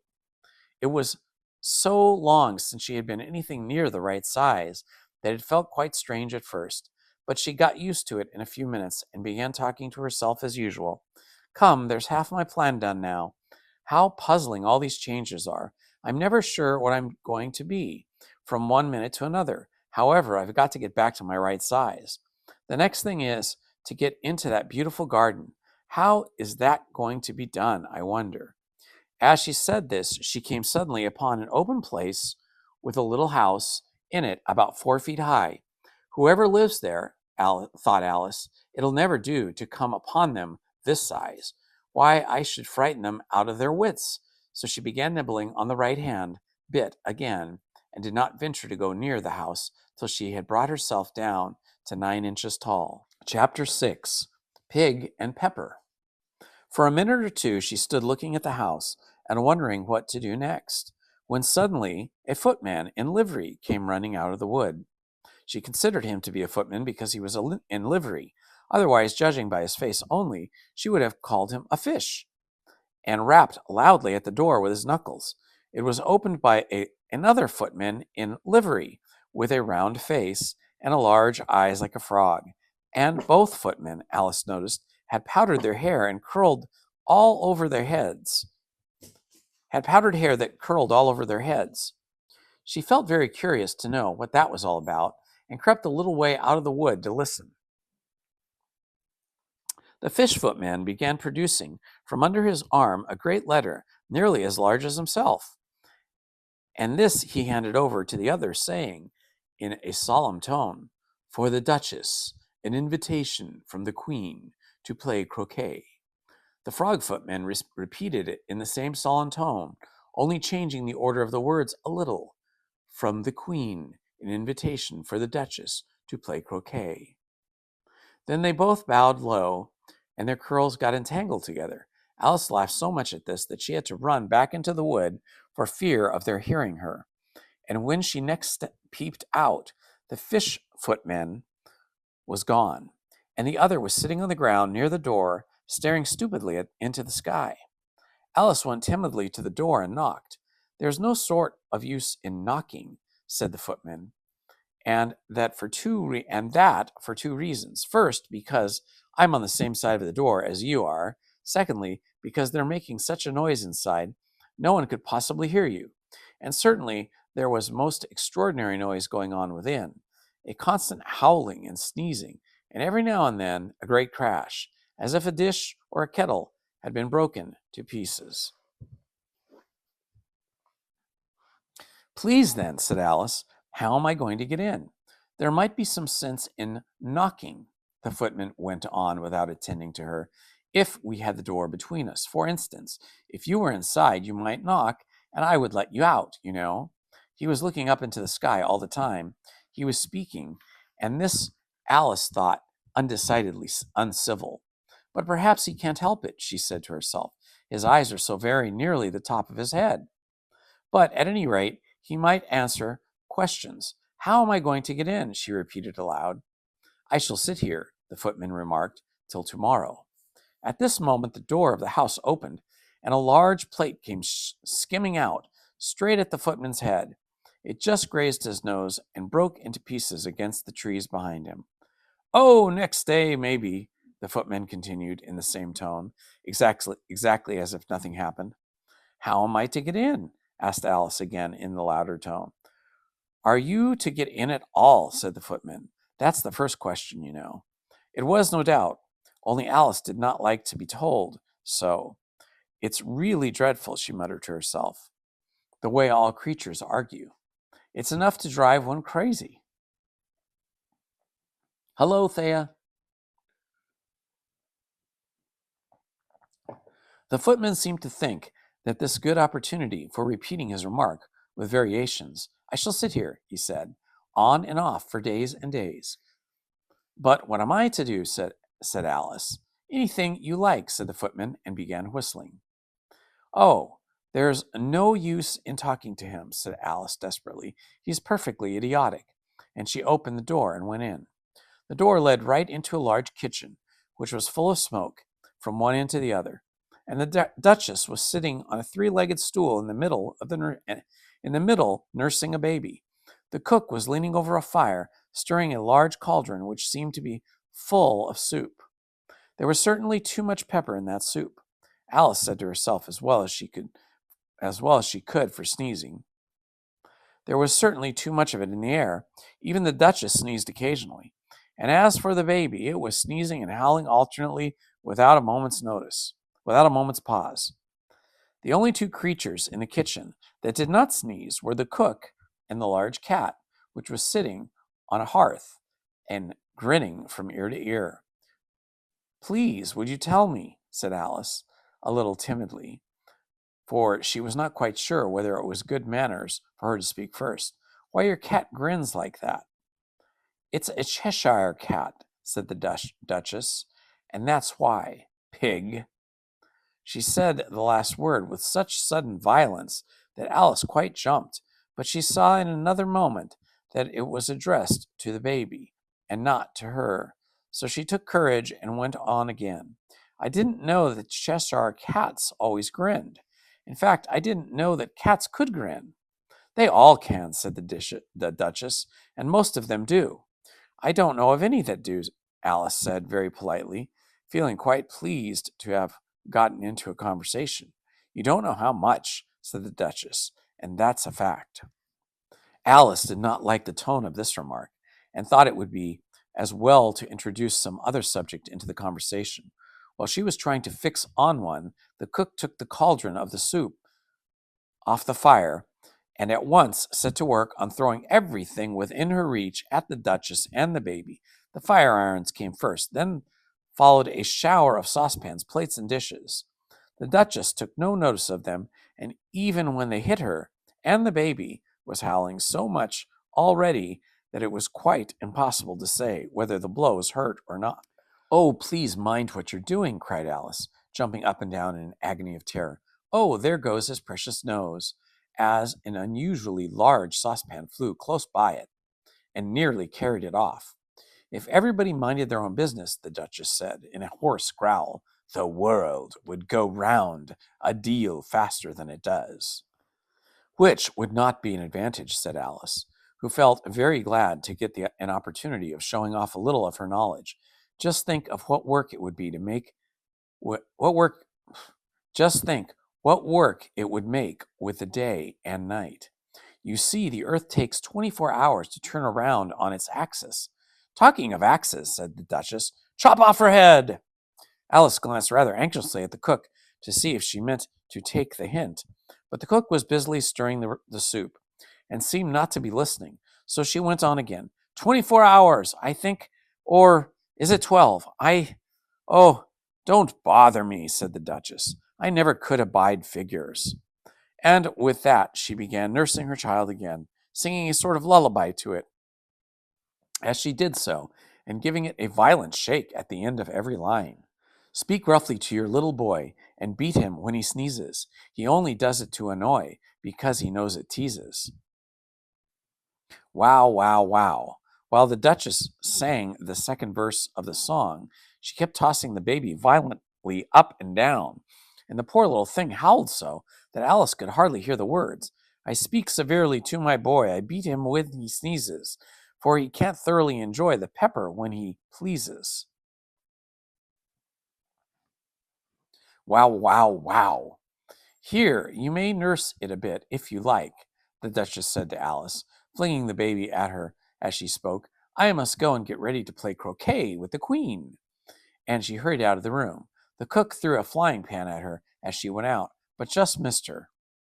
Alice caught the baby with some difficulty, as it was a queer-shaped little creature, and held out its arms and legs in all directions, just like a starfish, thought Alice. The poor little thing was snorting like a steam engine when she caught it, and kept doubling itself up and straightening itself out, so that altogether for the first minute or two it was as much as she could handle just to hold on to it. As soon as she had made out the proper way of nursing it, which was to twist it up into a sort of knot and then keep tight hold of its right ear and left foot so as to prevent it from unfolding itself, she carried it out into the open air. If I don't take this child away with me, thought Alice, they're sure to kill it in a day or two. Wouldn't it be murder to leave it behind? She said in the last words out loud, and the little thing grunted in reply. It had left off sneezing by this time. Don't grunt, said Alice. That's not at all the proper way of expressing yourself. The baby grunted again, and Alice looked very anxiously into its face to see what was the matter with it. There could be no doubt that it had a very turned-up nose, much more of a snout than a real nose. Also, its eyes were getting extremely small for a baby. Altogether, Alice did not like the look of the thing at all, but perhaps it was only sobbing, she thought, and I looked into its eyes again to see if there were any tears. Nope, there were no tears. If you're going to turn into a pig, my dear, said Alice seriously, I'll have nothing more to do with you. Mind you now. The poor little thing sobbed again or grunted. It was impossible to say which, and they went on for some while in silence. Alice was just beginning to think to herself, now what am I going to do with this creature when I get it home? When it grunted again so violently that she looked down into its face in some alarm. This time there could be no mistake about it. It was neither more nor less than a pig. She felt that it would be quite absurd for her to carry it any further. So she set the little creature down and felt quite relieved to see it trot away quietly into the wood. If it had grown up, she said to herself, it would have made a dreadfully ugly child, but it makes rather a handsome pig, I think. And she began thinking over other children she had known who might do very well as pigs, and was just saying to herself, if one only knew the right way to change them, when she was a little startled by seeing the Cheshire Cat sitting on a bough of a tree a few yards off. The cat only grinned when it saw Alice. It looked good-natured, she thought. Still, it had very long claws and great many teeth, so she felt that it ought to be treated with respect. Cheshire Puss, she began, rather timidly, as she did not know whether it would like the name. However, it only grinned a little wider. Come, it's pleased so far, thought Alice, and she went on. Would you tell me, please, which way I ought to go from here? That depends a great deal on where you want to go, said the cat. I don't much care where, said Alice. Then it doesn't matter which way you go, said the cat. So long as I get somewhere, Alice added as an explanation. Oh, you're sure to do that, said the cat, if you only walk long enough. Alice felt that this could not be denied, so she tried another question. What sort of people live about here? In that direction, the cat said, waving its right paw around, lives a hatter. And in that direction, waving the other paw, lives a March hare. Visit either you like. They're both mad. But I don't want to go among mad people, Alice remarked. Oh, you can't help that, said the cat. We're all mad here. I'm mad, you're mad. How do you know I'm mad, said Alice. You must be, said the cat, or you wouldn't have come here. Alice didn't think that proved it at all. However, she went on, and how do you know that you're mad? To begin with, said the cat, a dog's not mad. You grant that. I suppose so, said Alice. Well then, a cat went on. The cat went on. You see, a dog growls when it's angry and wags its tail when it's pleased. Now I growl when I'm pleased and wag my tail when I'm angry. Therefore, I'm mad. I call it purring, not growling, said Alice. Call it what you like, said the cat. Do you play croquet with the queen today? I should like it very much, said Alice, but I haven't been invited yet. You'll see me there, said the cat, and vanished. Alice was not much surprised at this. She was getting so used to queer things happening. While she was looking at the place where it had been, it suddenly appeared again. By the by, what became of the baby? Said the cat. I'd nearly forgotten to ask. It turned into a pig, Alice quietly said, just as if it had come back in a natural way. I thought it would, said the cat, and vanished again. Alice waited a little, half expecting to see it again, but it did not appear, and after a minute or two, she walked on in the direction in which the March Hare was said to live. I've seen hatters before, she said to herself. The March Hare will be much the most interesting, and perhaps, as this is May, it won't be raving mad. At least, not so mad as it was in March. As she said this, she looked up, and there was the cat again, sitting on a branch of a tree. Did you say pig or fig? Said the cat. I said pig, replied Alice, and I wish you wouldn't keep appearing and vanishing so suddenly. You make one quite giddy. All right, said the cat, and this time it vanished quite slowly, beginning with the end of its tail and ending with its grin, which remained some time after the last bit had gone. Well, I've often seen a cat without a grin, thought Alice, but a grin without a cat, it's the most curious thing I've ever saw in my life. She had not gone much farther before she came in sight of the house of the March Hare. She thought it must be the right house because the chimneys were shaped like ears and the roof was thatched with fur. So it was so large a house that she did not like to go nearer till she had nibbled off some more and left of the left-hand bit of the mushroom and raised herself to about 2 feet high. Even then she walked up towards it rather timidly, saying to herself, suppose it should be raving mad after all. I almost wish I'd gone to see the Hatter instead. A mad tea party. There was a table set out under a tree in front of the house, and the March Hare and the Hatter were having tea at it. A dormouse was sitting between them, fast asleep, and the other two were using it as a cushion, resting their elbows on it and talking over its head. Very uncomfortable for the dormouse, thought Alice. Only as it's asleep, I suppose it doesn't mind. The table was a large one, but but the table was a large one, but the three were all crowded together at one corner of it. No room, no room, they cried out as they saw Alice coming. There's plenty of room, said Alice indignantly, and she sat down in a large armchair at one end of the table. Have some wine, the March Hare said in an encouraging tone. Alice looked all around the table, and there was nothing but tea. I don't see any wine, she remarked. There isn't any, said the March Hare. Then it wasn't very civil of you to offer it, said Alice angrily. It wasn't very civil of you to sit down without being invited, said the March Hare. I didn't know it was your table, said Alice. It's laid for a great many more than three. Your hair wants cutting, said the Hatter. He had been looking at Alice for some time with great curiosity, and this was his first speech. You should learn not to make personal remarks, Alice said with some severity. It's very rude. The Hatter opened his eyes very wide on hearing this, but all he said was, Why is a raven like a writing desk? Come, we shall see, and have some fun now, thought Alice. I'm glad they've begun asking riddles. I believe I can guess that, she said she added out loud. Do you mean that you think you can find out the answer to it? Said the March Hare.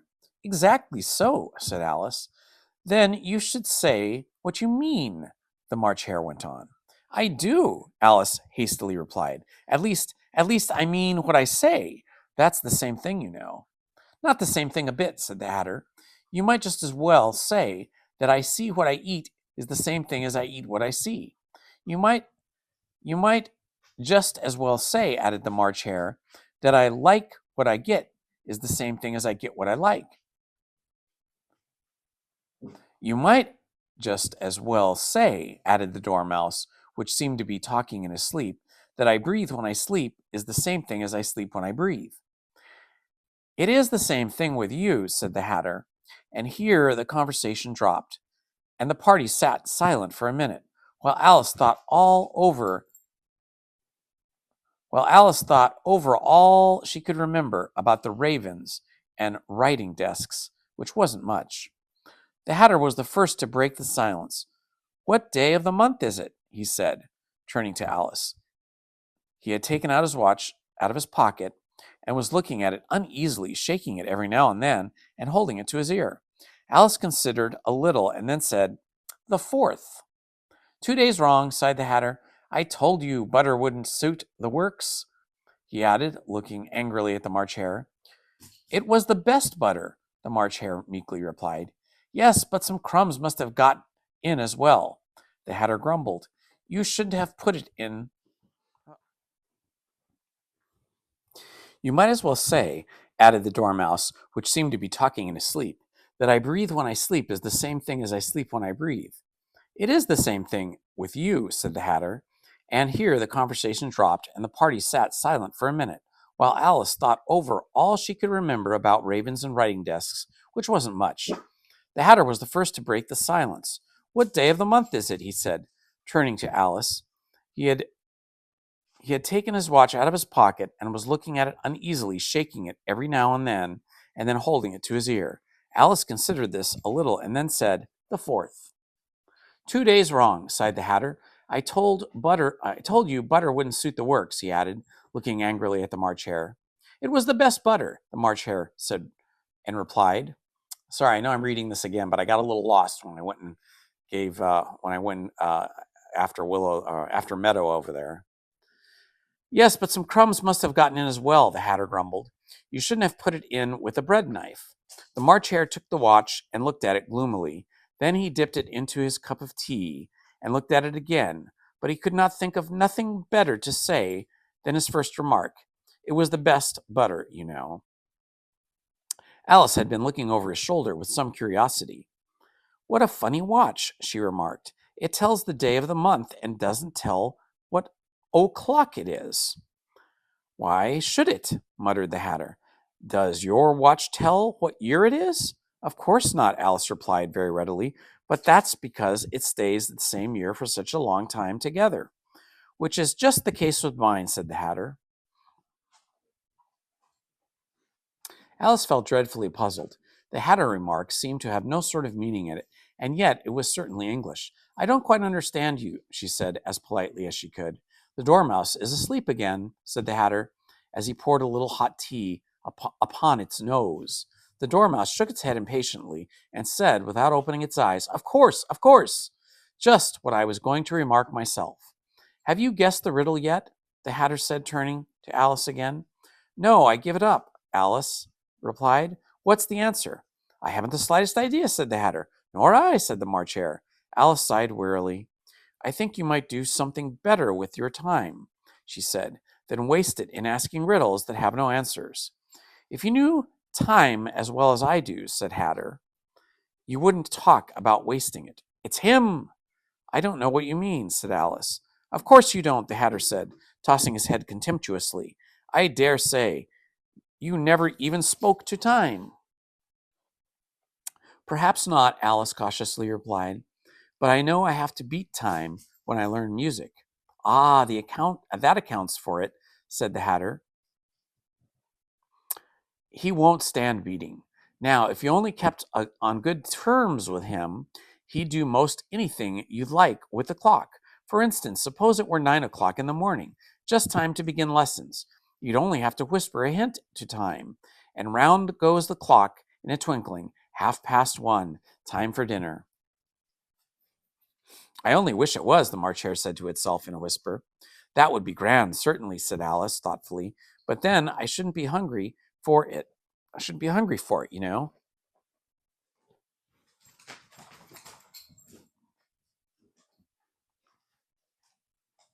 Not at first, perhaps, said the Hatter, but you could keep it 1:30 as long as you liked.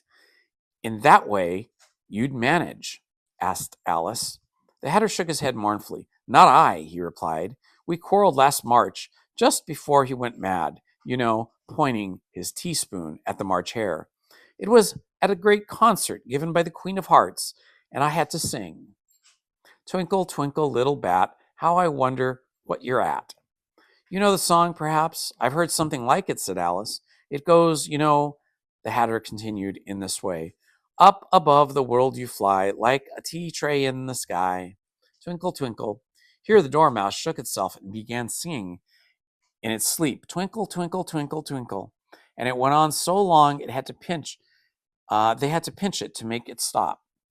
Well, I'd hardly finished the first verse, said the Hatter, when the Queen jumped up and bawled out, He's murdered the time. Off with his head. He's murdering the time. Off with his head. How dreadfully savage, exclaimed Alice. And ever since that, the Hatter went on in a mournful way. He won't do a thing I ask. It's always 6:00 now. A bright idea came into Alice's head. Is that the reason so many tea things are put out here?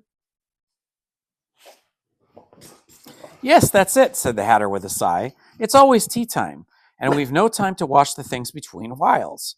Then you keep moving round, I suppose, said Alice. Exactly so, said the Hatter, as things get used up. But what happens when you come to the beginning again? Alice ventured to ask. Suppose we change the subject, the March Hare interrupted, yawning. I'm getting tired of this. I vote the young lady tells us a story. I'm afraid I don't know one, said Alice, rather alarmed at the proposal. Then the Dormouse shall, they both cried. Wake up, Dormouse! And they pinched it on both sides at once. The Dormouse slowly opened its eyes. It wasn't asleep, he said in a hoarse, feeble voice. I heard every word you fellows were saying. Tell us a story, said the March Hare. Yes, please do, pleaded Alice. And be quick about it, added the Hatter, or you'll be asleep again before it's done. Once upon a time, there were 3 little sisters, the Dormouse began in a great hurry, and their names were Elise, Lacey, and Tilly, and they lived at the bottom of a well. What did they live on? Alice asked, who always took great interest in questions of eating and drinking. They lived on treacle, said the Dormouse, after thinking a minute or two. They couldn't have done that, you know, Alice greatly remarked. They'd have been ill. So they were, said the Dormouse, very ill. Alice tried to fancy herself what such an extraordinary ways of living would be like, but it puzzled her too much, so she went on. But why did they live at the bottom of a well? To take some more tea? The March Hare said to Alice very earnestly. I've had nothing yet, Alice replied in a very offended tone. So I can't take more. You mean you can't take less, said the Hatter. It's very easy to take more of nothing. Nobody asked your opinion, said Alice. Who's making personal remarks now, said the Hatter triumphantly. Alice did not quite know what to say to this, so she helped herself to some tea and bread and butter, and then turned to the Dormouse and repeated her question. Why did they live at the bottom of the well? The Dormouse again took a minute or two to think about this, and then said, it was a treacle well. There's no such thing. Alice was beginning to get very angry. But the Hatter and the March Hare went shh, and the Dormouse sulkily remarked, if you can't be civil, you'd better finish the story for yourself. Please go on, Alice said very humbly. I won't interrupt again. I dare say there may be one. One indeed, said the Dormouse indignantly. However, he consented to go on. And these 3 little sisters, They were learning to draw, you know. What did they draw? Said Alice, forgetting her promise. Treacle, said Dormouse, without considering at all this time. I want a clean-up, interrupted the Mad Hatter. Let's all move one place on. He moved as he spoke, and the Dormouse followed him. The March Hare moved into the Dormouse place, and Alice, rather unwittingly, took the place of the March Hare. The Hatter was the only one who got any advantage from the change, and Alice was a good deal worse off than before, as the March Hare had just upset the milk jug into his plate. Alice did not wish to offend the Dormouse again, so she began very cautiously. But I don't understand. Where did they draw the treacle from? You can draw water out of a water well, said the Hatter. So you should think that you could draw treacle out of a treacle well, eh? Stupid? But they were in the well, Alice said to the Dormouse, not choosing to notice this last remark. Of course they were, said the Dormouse. Well in. This answer so confused poor Alice that she let the Dormouse go for some time without interrupting it. They were all learning to draw, the Dormouse went on, yawning and rubbing its eyes, for it was getting very sleepy. And they drew all manner of things, everything that begins with an M. Why an M, said Alice. Why not, said the March Hare. Alice was silent. The Dormouse had closed its eyes by this time and was going off into a doze, but on being pinched by the Hatter, it woke up again with a little shriek and went on. That begins with an M, such as mouse traps, and the moon, and memory, and muchness, and things are much of a muchness. Did you ever see such things as drawings of muchness? Really now, you ask me, said Alice, very much confused. I don't think. Then you shouldn't talk, said the Hatter. This piece of rudeness was more than Alice could bear. She got up in a great disgust and walked off. The Dormouse fell asleep instantly, and neither of the others took the least notice of her going, though she looked back once or twice, half hoping that they would call after her the last time she saw them. The last time she saw them, they were trying to put the Dormouse into a teapot. At any rate, I'll never go there again, said Alice, as she picked her way through the wood. It was the stupidest tea party I was ever at in my life. Just as she said this, she noticed that one of the trees had a door leading right into it. That's very curious, she thought, but everything's curious today. I think I may well go into it at once. And she went. Once more she found herself in a long hall and close to a little glass table. And now I'll manage better this time, she said to herself, and began by taking the little golden key and unlocking the door that led into the garden. Then she went to work nibbling at the mushroom. She had kept a piece of it in her pocket till she was just about a foot high, and then she walked down the little passage, and then she found herself at last in the beautiful garden among the bright flower beds and cool fountains. Chapter 8. The Queen's Croquet Ground. A large rose tree stood near the entrance of the garden. The roses growing on it were white, but there were 3 gardeners at it, busily painting them red. Alice thought this a very curious thing, and she went nearer to watch them. And just as she came up to them, she heard one of them say, "Look out now, 5! Don't go splashing paint all over me like that." "I couldn't help it," said 5 in a sulky tone. 7 jogged my elbow. On which 7 looked up and said, "That's right, 5. Always lay the blame on others." "You'd better not talk," said 5. "I heard the Queen say only yesterday you deserved to be beheaded." "What for?" said one who had spoken first. "That's none of your business, 2, said 7. "Yes, it is my business," said 5, "and I'll tell him it was for bringing the cook tulip roots instead of onions." 7 flung down his brush and had just begun, well, all of the unjust things, when his eye chanced to fall upon Alice as she stood watching them, and he checked himself suddenly. The others looked around also, and all of them bowed low. "Would you tell me," said Alice, a little timidly, "why you are painting those roses?" 5 and 7 said nothing, but looked at 2. 2 began in a low voice. "Why, the fact is, you see, miss, this here ought to have been a red rose tree, and we put a white one in by mistake. And if the queen was to find out, we should all have our heads cut off, you know. So you see, miss, we're doing our best afore she comes to." At this moment, 5, who had been anxiously looking across the garden, called out, "The queen! The queen!" And the three gardeners instantly threw themselves flat upon their faces. There was a sound of many footsteps, and Alice looked round, eager to see the queen. First came 10 soldiers carrying clubs. These were all shaped like the 3 gardeners, oblong and flat, with their hands and their feet at the corners. Next, the 10 courtiers. These were ornamented all over with diamonds, and walked 2 and 2, as soldiers did. After these came the royal children. There were 10 of them, and the little dears came jumping merrily along, hand in hand, in couples. They were all ornamented with hearts. Next came the guests, mostly kings and queens, and among them Alice recognized the white rabbit. It was talking in a hurried, nervous manner, smiling at everything that was said, and went by without noticing her. Then followed the knave of hearts, carrying the king's crown on a crimson velvet cushion.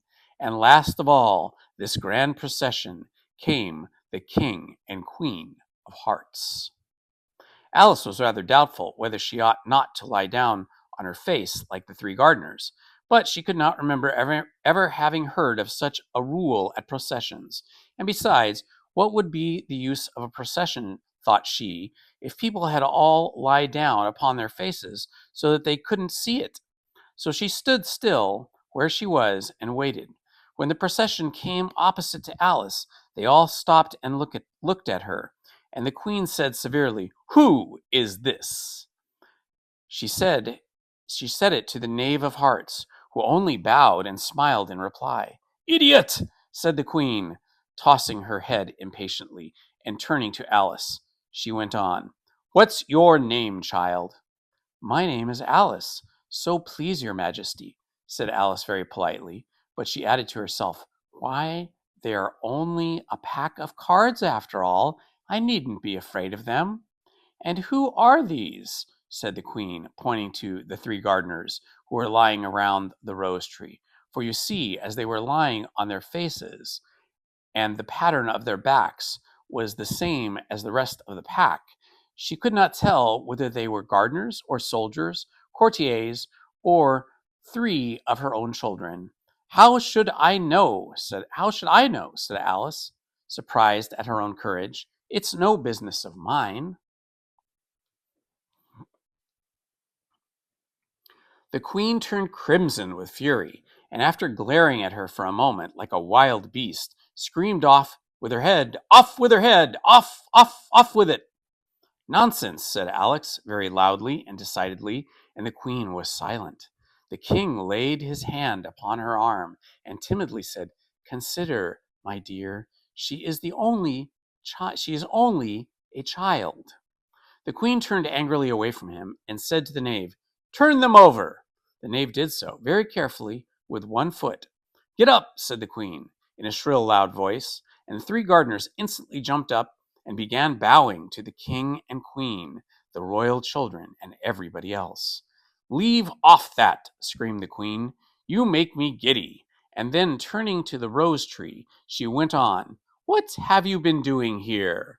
"May it please your majesty," said 2, in a very humble tone, going down on one knee as he spoke, we were trying." "I see," said the queen, who had meanwhile been examining the roses. "Off with their heads!" And the procession moved on, 3 soldiers remaining behind to execute the unfortunate gardeners, who had ran to Alice for protection. "You shan't be beheaded," said Alice, and she put them into a large flower pot and stood near. The three soldiers wandered about for a minute or two looking for them, and then quietly marched off after the others. Are their heads off? Shouted the queen. Their heads are gone, if it please your majesty, the soldiers shouted in reply. That's right, shouted the queen. Can you play croquet? The soldiers were silent and looked at Alice, as the question was evidently meant for her. Yes, shouted Alice. Come on then, roared the queen, and Alice joined the procession, wondering very much what would happen next. It's a very fine day, said a timid voice at her side. She was walking by the white rabbit, who was peeping anxiously into her face. Very, said Alice. Where's the Duchess? Hush, hush, said the rabbit in a low, hurried tone. He looked anxiously over his shoulder as he spoke, and then raised himself upon tiptoe, put his mouth close to her ear, and whispered, She's under sentence of execution. What for? Said Alice. Did you say, what a pity? The rabbit asked. No, I didn't, said Alice. I don't think it is at all a pity. I said, what for? She boxed the queen's ears, the rabbit said. Alice gave a little scream of laughter. Oh, hush, the rabbit whispered in a frightened tone. The queen will hear you. You see, she came rather late, and the queen said, Get to your places, shouted the queen in a voice of thunder, and people began running about in all directions, tumbling up against each other. However, they got settled down in a minute or two, and the game began. Alice thought she had never seen such a curious croquet ground in her life. It was all ridges and furrows. The croquet balls were live hedgehogs, and the mallets live flamingos, and the soldiers had to double themselves up and stand on their hands and feet to make the arches. The chief difficulty Alice found at first was in managing the flamingo.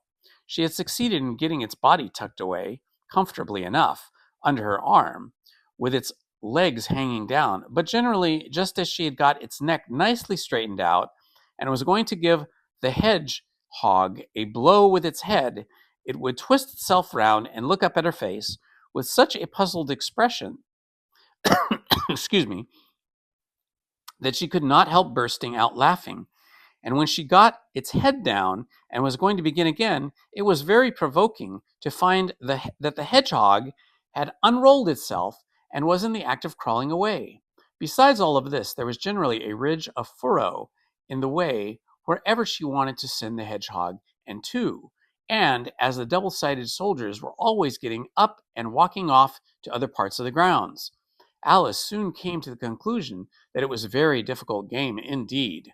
The players all played at once without waiting for turns, quarreling all the while and fighting for the hedgehogs. And in a very short time, the queen was in a furious passion and went stamping about and shouting, Off with his head, or Off with her head, about once a minute. Alice began to feel very uneasy, to be sure. She had not yet had any dispute with the queen, but she knew that it might happen any minute, and then she thought, what would become of me? They're dreadfully fond of beheading people here. The great wonder is that there's anyone left alive. She was looking about for some way of escape, and wondering whether she could get away without being seen, when she noticed a curious appearance in the air. It puzzled her very much at first, but after watching it for a minute or two, she made it out to be a grin, and she said to herself, It's the Cheshire Cat. Now I shall have somebody to talk to. How are you getting on? said the cat, as soon as there was mouth enough for it to speak with. Alice waited till the eyes appeared, and then nodded. It's no use speaking to it, she thought, till its ears have come, or at least one of them. In another minute the whole head appeared, and then Alice put down her flamingo and began an account of the game, feeling very glad she had someone to listen to her. The cat seemed to think that there was enough of it now in sight, and no more of it appeared. I don't think they play at all fairly, Alice began, in rather a complaining tone. And they all quarrel so dreadfully, one can't hear oneself speak. And they don't seem to have any rules in particular. At least, if there are, nobody attends to them. And you've no idea how confusing it all these things being alive. For instance, there's the arch I've got to go through next, walking about at the other end of the ground, and I should have croqueted the queen's hedgehog just now, only it ran away when it saw me coming. How do you like the queen? Said the cat in a low voice. Not at all, said Alice. She's so extremely. Just then she noticed the queen was close behind her listening, so she went on, likely to win, that it's hardly worth while finishing the game. The queen smiled and passed on. Who are you talking to? Said the king, coming up to Alice and looking at the cat's head with great curiosity. It's a friend of mine, a Cheshire cat, said Alice. Allow me to introduce it. I don't like the look of it at all, said the king. However, it may kiss my hand if it likes. I'd rather not, the cat remarked. Don't be impertinent, said the king, and don't look at me like that. He got behind Alice as he spoke. A cat may look at a king, said Alice. Book. I read that in some book, but I don't remember where. Well, it must be removed, said the king very decidedly, and he called the queen, who was passing at the moment. My dear, I wish you would have this cat removed. The queen had only one way of settling all difficulties, great or small. Off with his head, she said, without even looking around. I'll fetch the executioner myself, said the king eagerly, and he hurried off. Alice thought she might as well go back to see how the game was going on, as she heard the queen's voice in the distance, screaming with passion. She had already heard her sentence 3 of the players to be executed for having missed their turns, and she did not like the look of things at all, as the game was in such confusion that she never knew whether it was her turn or not. So she went in search of a hedgehog. The hedgehog was engaged in a fight with another hedgehog, which seemed to Alice an excellent opportunity for croqueting one of them with the other. The only difficulty was that her flamingo was gone across the other side of the garden, where Alice could see it trying in a helpless sort of way to fly up into a tree. By the time she had caught the flamingo and brought it back, the fight was over, and both the hedgehogs were out of sight. But it doesn't matter much, thought Alice, as all the arches are gone away from this side of the ground. So she tucked it away under her arm that it might not escape again, and went back for a little more conversation with her friend. When she got back to the Cheshire Cat, she was surprised to find a large crowd collected round it. There was a dispute going on between the executioner, the king, and the queen, who were all talking at once, while all the rest were quite silent and looked very uncomfortable. The moment Alice appeared, she was appealed to by 3 to settle the question, and they repeated their arguments to her, though as they all spoke at once, she found it very hard indeed to make out exactly what they said.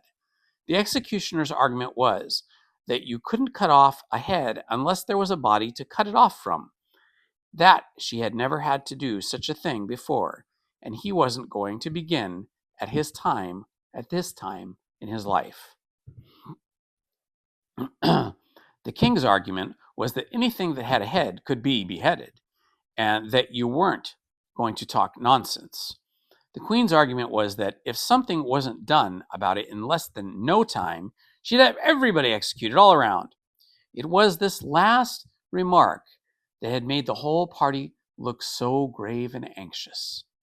Alice could think of nothing else to say, but it belongs to the Duchess. You better ask her about it.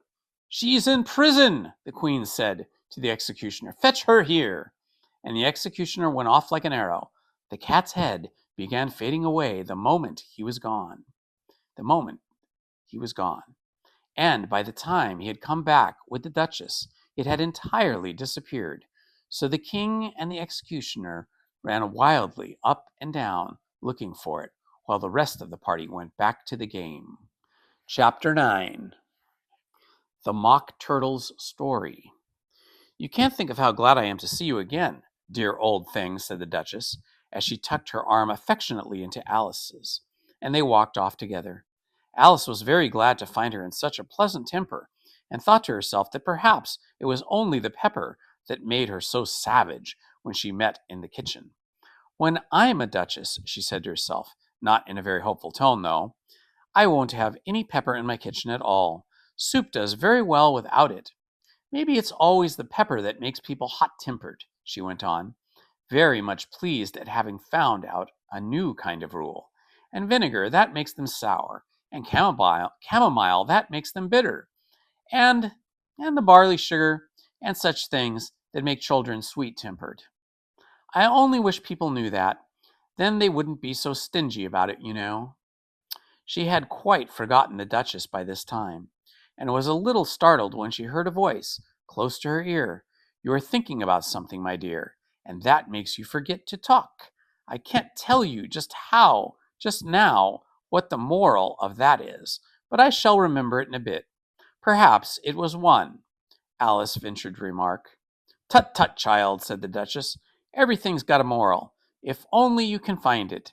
And she squeezed herself up closer to Alice's side as she spoke.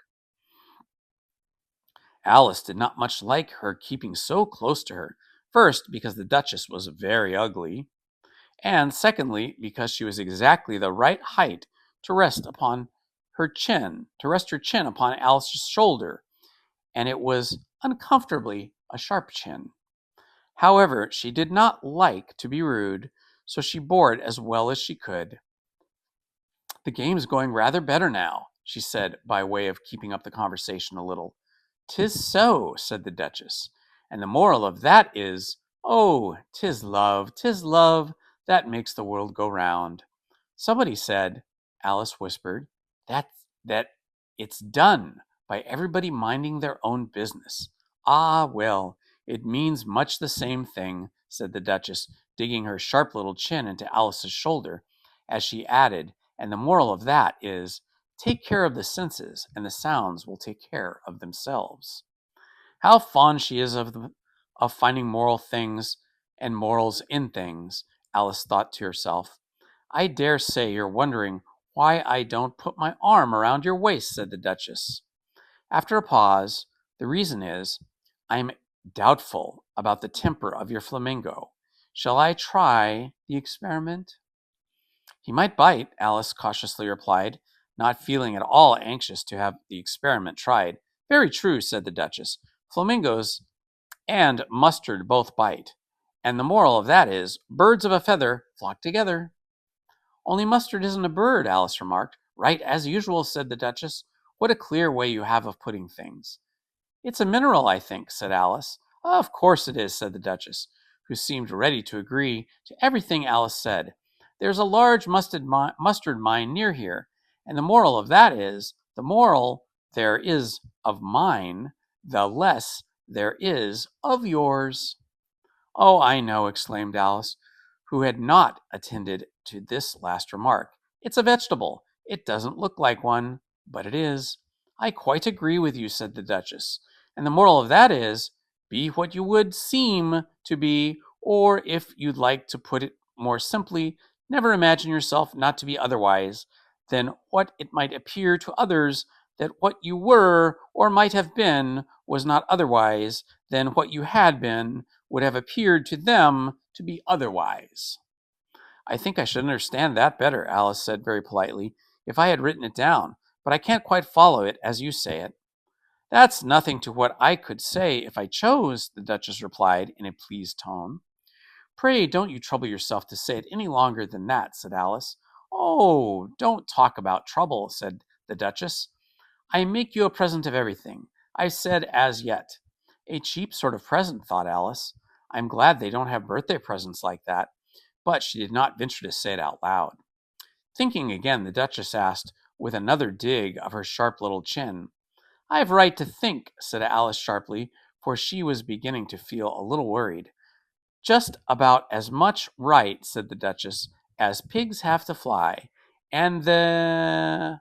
But here, to Alice's great surprise, the Duchess' voice died away, even in the middle of her favorite word, moral, and the arm that was linked to hers began to tremble.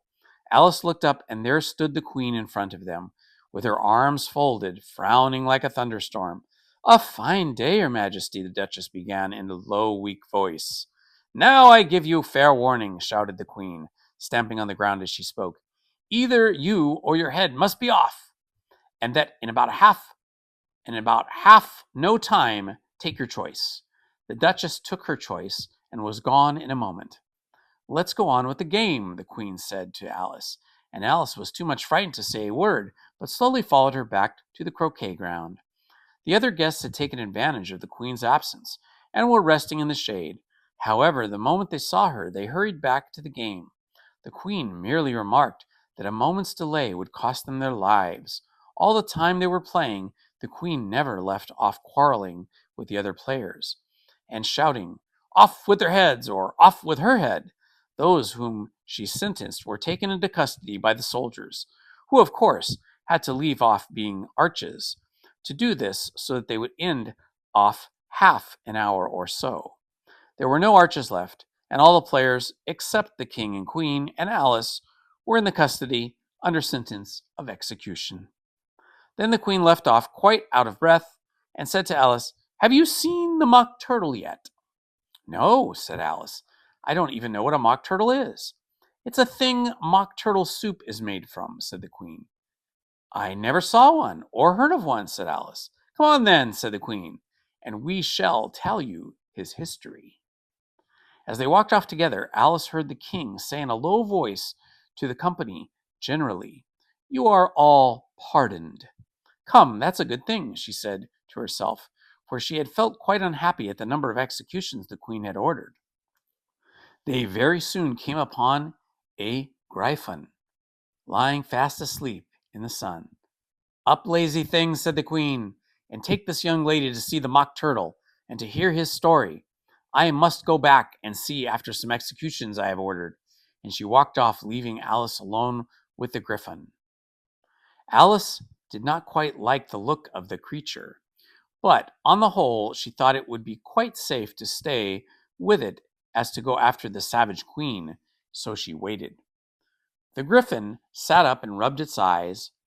Then it watched the queen till she was out of sight. Then it chuckled. "What fun!" said the griffin, half to itself, half to Alice. "What is fun?" said Alice. "Why, she," said Griffin. "It's all her fancy. That they never executes anybody, you know. Come on." "Everybody says come on here," thought Alice, as she went slowly after it. "I never was so ordered about in all my life." They had not gone far before they saw the mock turtle in the distance, sitting sad and lonely on the little ledge of a rock. And as they came nearer, Alice could hear him sighing, as if his heart would break. She pitied him deeply. "What is this? What is his sorrow?" she asked the griffin. And the griffin answered, very nearly in the same words as before, "It's all his fancy, that he hasn't got no sorrow, you know. Come on." So they went up to the mock turtle, who looked at them with large, full eyes of tears, but said nothing. "This here lady," said the griffin, "she wants to know your history, she do." I tell it her," said the mock turtle in a deep, hollow tone. "Sit down, both of you, and don't speak a word until I've finished." So they sat down, and nobody spoke for some minutes. Alice thought to herself, "I don't see how he can ever finish. He doesn't begin." But she waited patiently. "Once," said the mock turtle at last, with a deep sigh, I was a real turtle." These words were followed by a very long silence, broken only by the occasional exclamation of "Hurrah!" from the griffin, and the constant heavy sobbing of the mock turtle. Alice, very nearly getting up and saying, "Thank you, sir, for your interesting story," but she could not help thinking there must be more to come. So she sat still and said nothing.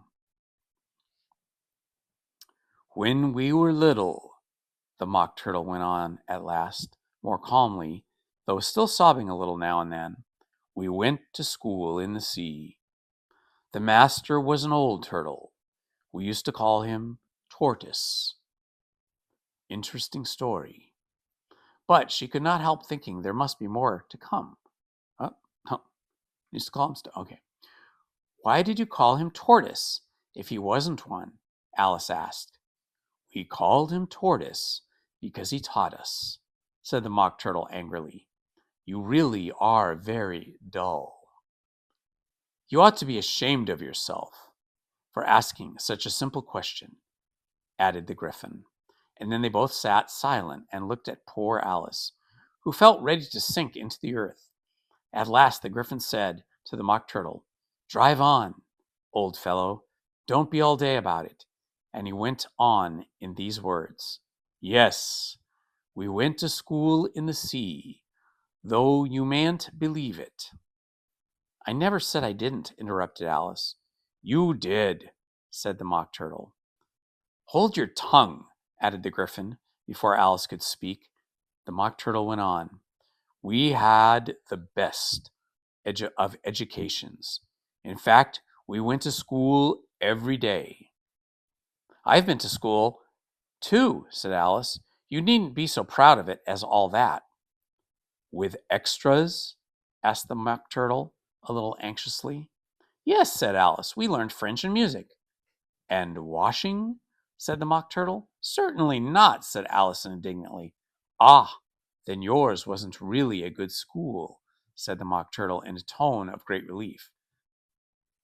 Now, at ours, they had, at the end of the bill, French music and washing, etc. Extra. "You couldn't have wanted it much," said Alice, "living at the bottom of the sea." "I couldn't afford to learn it," said the Mock Turtle with a sigh. "I only took the regular course." "What was that?" inquired Alice. "Reeling and writhing, of course, to begin with," the Mock Turtle replied, "and then the different branches of arithmetic, ambition, distraction, uglification, and derision." "I've never heard of uglification," Alice ventured to say. "What is it?" The Gryphon lifted up both his paws in surprise. "Never heard of uglifying?" it exclaimed. "You know what to beautify is, I suppose." "Yes," said Alice doubtfully. "It means to make anything prettier." "Well, then," the Gryphon went on, "if you don't know what uglify is, you are a simpleton." Alice did not feel encouraged to ask more questions about it, so she turned to the Mock Turtle and said, "What else do you learn?"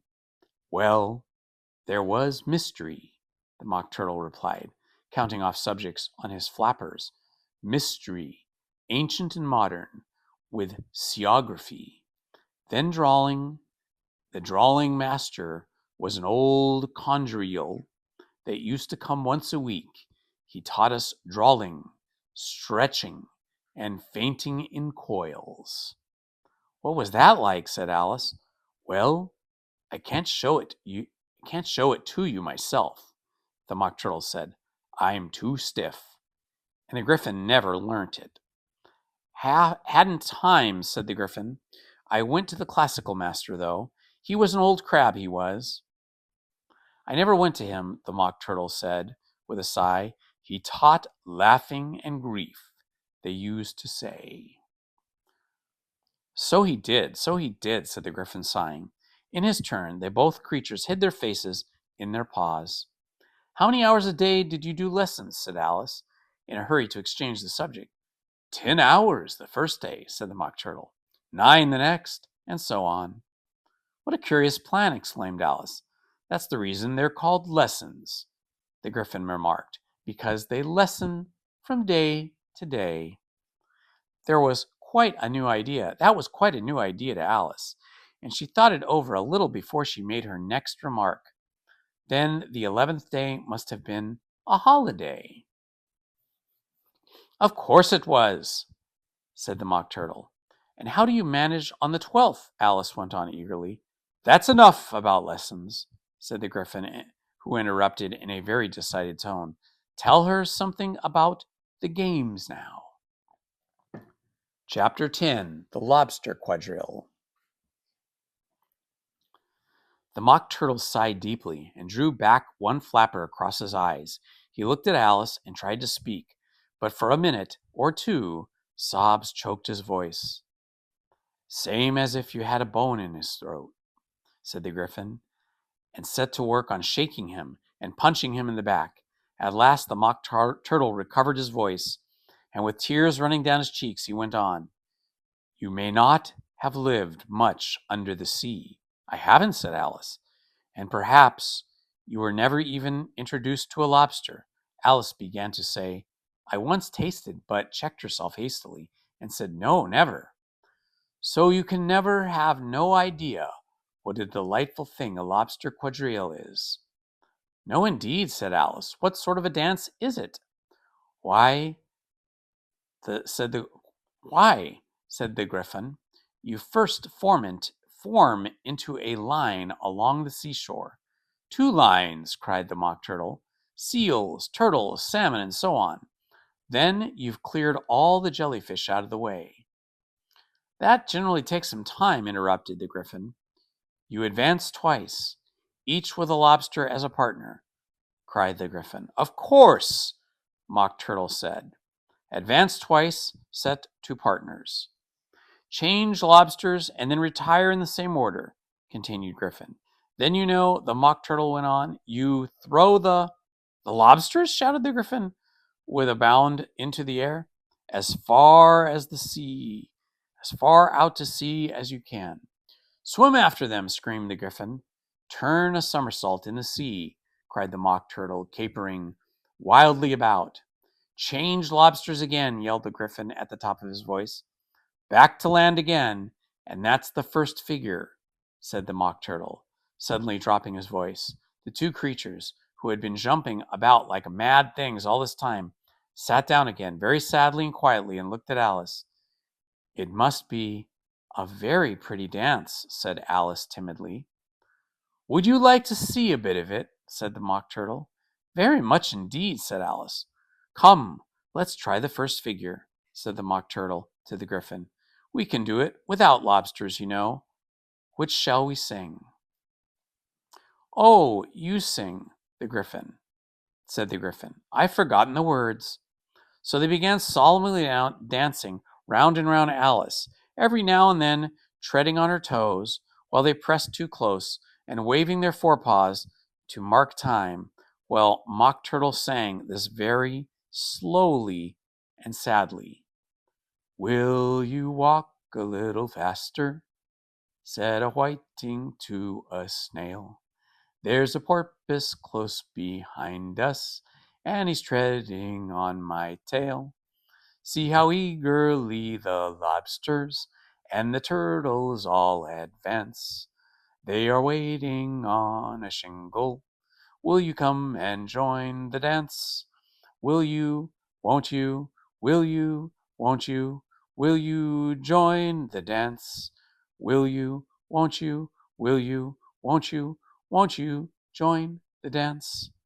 You can really have no notion how delightful it will be when they take us up and throw us with the lobsters out to sea. But the snail replied, too far, and gave a look askance. Said he thanked the whiting kindly, but he would not join the dance. Would not, could not, would not, could not join the dance. Would not, could not, would not, could not join the dance. What matters it how far we go? His scaly friend replied. There's another shore, you know, upon the other side. The further off from England, the nearer is to France. Then turn not pale, beloved snail, but come and join the dance. Will you, won't you, will you, won't you, will you join the dance? Will you, won't you, will you, won't you join the dance? Thank you. It's a very interesting dance to watch, said Alice, feeling very glad it was over at last. And I do so like that curious song about the whiting. Oh, as to the whiting, said the Mock Turtle, you've seen them, of course. Yes, said Alice, I've often seen them at Din. She checked herself hastily. I don't know where Din might be, the Mock Turtle said. But if you've seen them so often, of course you know what they're like. I believe so, Alice replied thoughtfully. They have their tails in their mouths, and they're all over crumbs. You're wrong about the crumbs, said the Mock Turtle. Crumbs would all wash off in the sea. But they have their tails in their mouths, and the reason is, here the Mock Turtle yawned and shut his eyes. Tell her about the lesson and all that, said the Gryphon. The reason is, said the Gryphon, that they would go with the lobsters to the dance, so they got thrown out to sea, so they had to fall along the way, so they got their tails fast in their mouths, so they could get them out again. That's all. Thank you, sir, said Alice. It's very interesting. I never knew so much about a whiting before. I can tell you more than that if you like, said the Gryphon. Do you know why it's called a whiting? I never thought about it, said Alice. Why? It does the boots and shoes, the Gryphon replied very solemnly. Alice was thoroughly puzzled. Does the boots and shoes, she repeated in a wandering tone. Why, what are your shoes done with? Said the Gryphon. I mean, what makes them so shiny? Alice looked down at them, and she considered a little while before she gave her answer. They're done with blacking, I believe. Boots and shoes under the sea, the Gryphon went on in a deep voice, are done with whiting, you know. Now you know. And what are they made of? Alice asked in a tone of curiosity. Soles and eels, of course. And the Gryphon replied, rather impatiently. Any shrimp could have told you that. If I'd been the whiting, said Alice, whose thoughts were still running on the song, I'd have said to the porpoise, keep back, please, please. We don't want you with us. They were obliged to have him with them, the Mock Turtle said. No wise fish would go anywhere without a porpoise. Wouldn't it, really? Said Alice, in a tone of great surprise. Of course not, said the Mock Turtle. Why, if a fish came to me and told me he was going on a journey, I would say, with what porpoise? Don't you mean purpose? Said Alice. I mean what I say, the Mock Turtle replied in an offended tone, and the Gryphon added, come, let's hear some of your adventures. I could tell you my adventures, beginning from this morning, said Alice a little timidly, but it's no use going back to yesterday, because I was a different person then. Explain all that, said the Mock Turtle. No, no, the adventures first, said the Gryphon, in an impertinent tone, in an impatient tone. Explanations take such dreadful time. So Alice began telling them of her adventures from the time when she first saw the White Rabbit. She was a little curious and a little nervous about it, just at first, and the two creatures got close to her, one on each side, and opened their eyes and their mouths so very wide. But she gained courage, so she went on. Her listeners were perfectly quiet till she got to the part about repeating, you are old, Father William, to the caterpillar, and the words all coming out different. And then the Mock Turtle drew a long breath and said, that's very curious. It's all about as curious as it can be, said the Gryphon. It all came different, the Mock Turtle repeated thoughtfully. I should have to hear her try and repeat something now. Tell her to begin. He looked at the Gryphon as if he thought there was some kind of authority over Alice. Stand up and repeat. 'Tis the voice of the sluggard, said the Gryphon. How the creatures ordered one about and make one repeat lessons, Alice thought.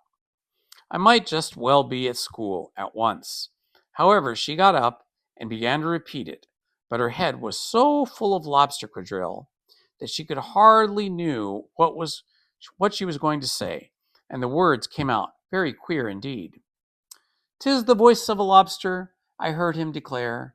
You have baked me too brown, I must sugar my hair. As a duck with its eyelids, so he with his nose trims his belt and his buttons and turns out his toes. When the sands are all dry, he is gay as a lark and will talk in contemptuous tones of the shark. But when the tides rise and the sharks are round, his voice has a timid and tremulous sound. That's different from what I used to say when I was a child, said Gryphon. Well, I never heard it before, said the Mock Turtle, but it sounds uncommon. Nonsense. Alice said nothing. She just sat down with her face in her hands, wondering if anything would ever happen in a natural way ever again. I should like to have it explained, said the Mock Turtle. She can't explain it, said the Gryphon hastily. Go on with the next verse. But about his toes, the Mock Turtle persisted. How could he turn them out with his nose, you know? It's the first position in dancing, Alice said, but was dreadfully puzzled by the whole thing, and longed to change the subject. Go on with the next verse, the Gryphon repeated. It begins, I passed by his garden. Alice did not dare to disobey.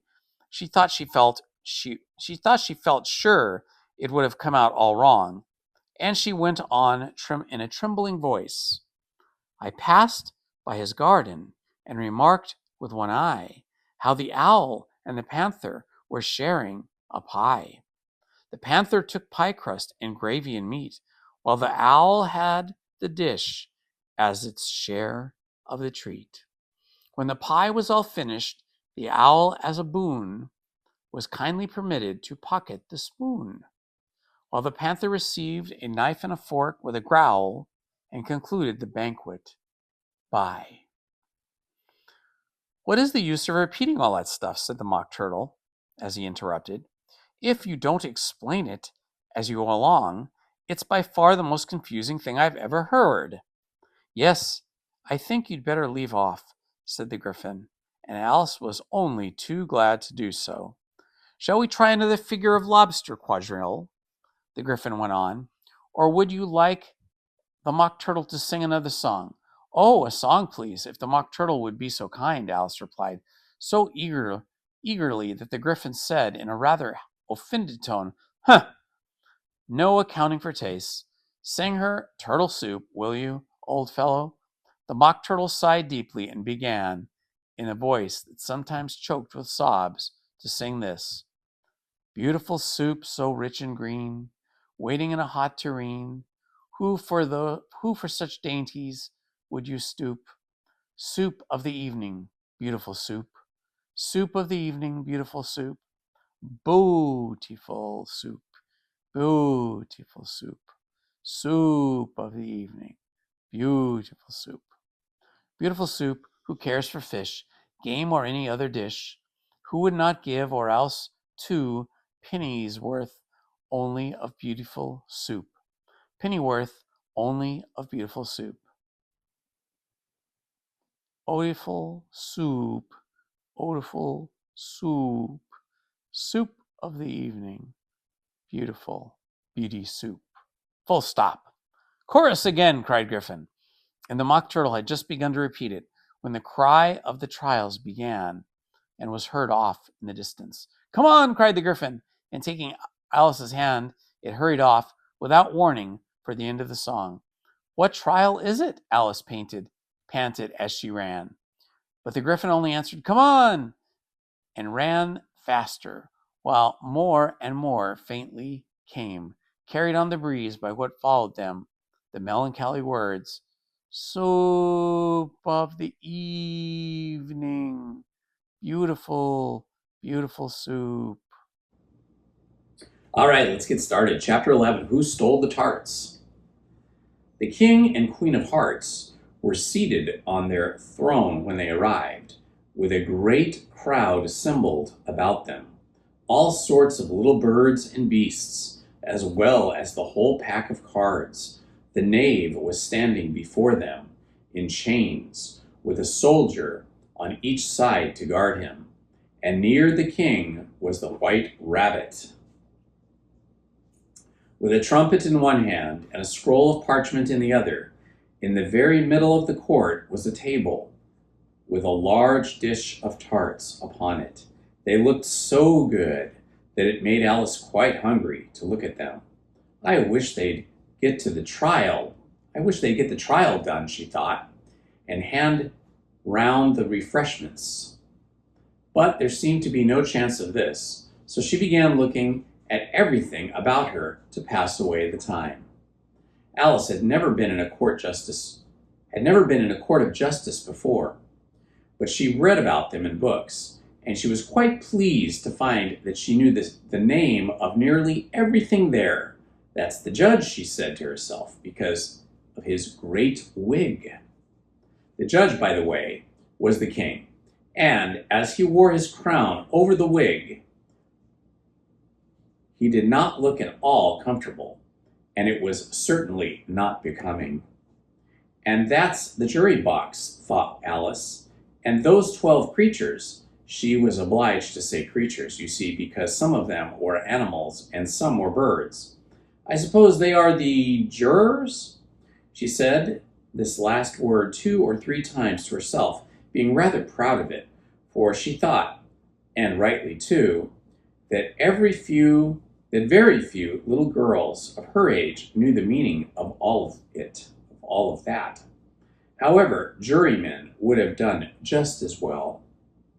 The 12 jurors were all writing very busily on slates. What are they doing? Alice whispered to the Griffin. They can't have anything to put down yet, before the trial begun.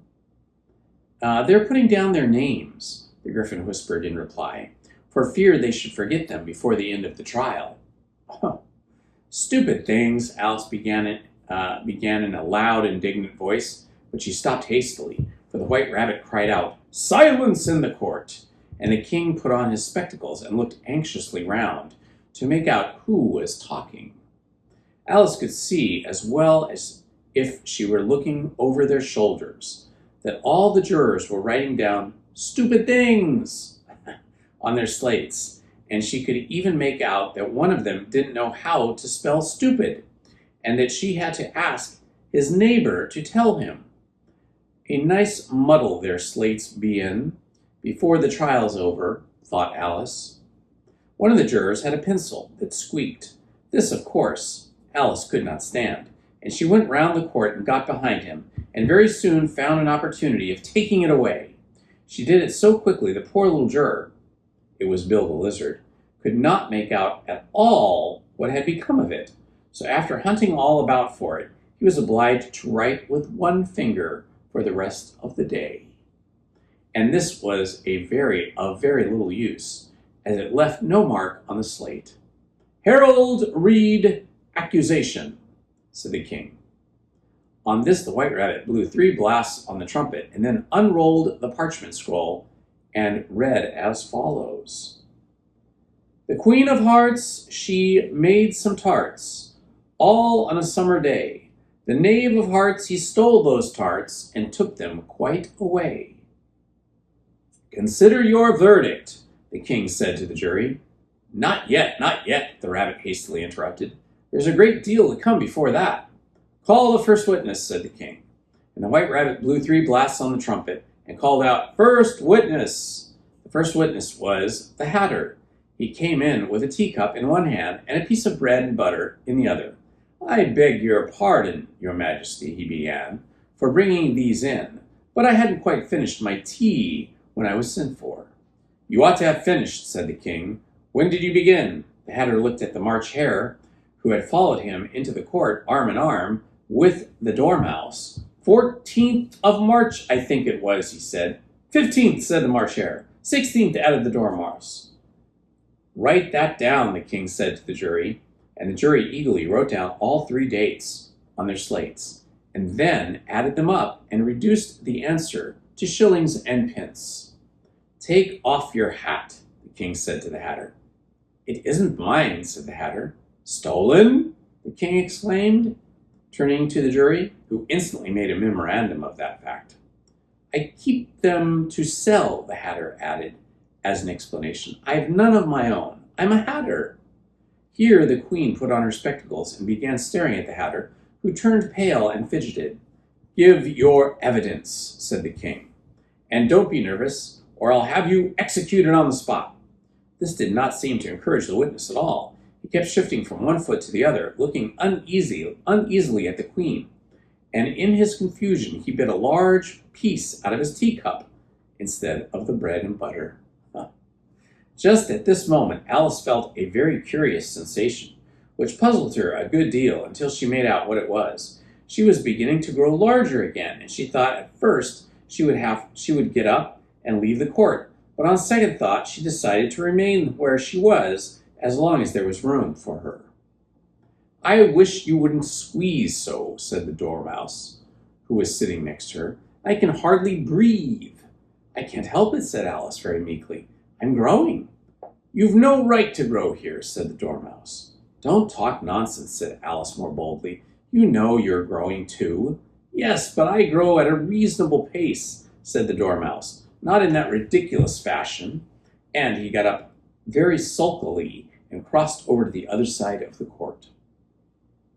All this time the Queen had never left off staring at the Hatter, and just as the Dormouse crossed the court, she said to one of the officers of the court, Bring me the list of the singers in the last concert, on which the wretched Hatter trembled so that he shook both his shoes off.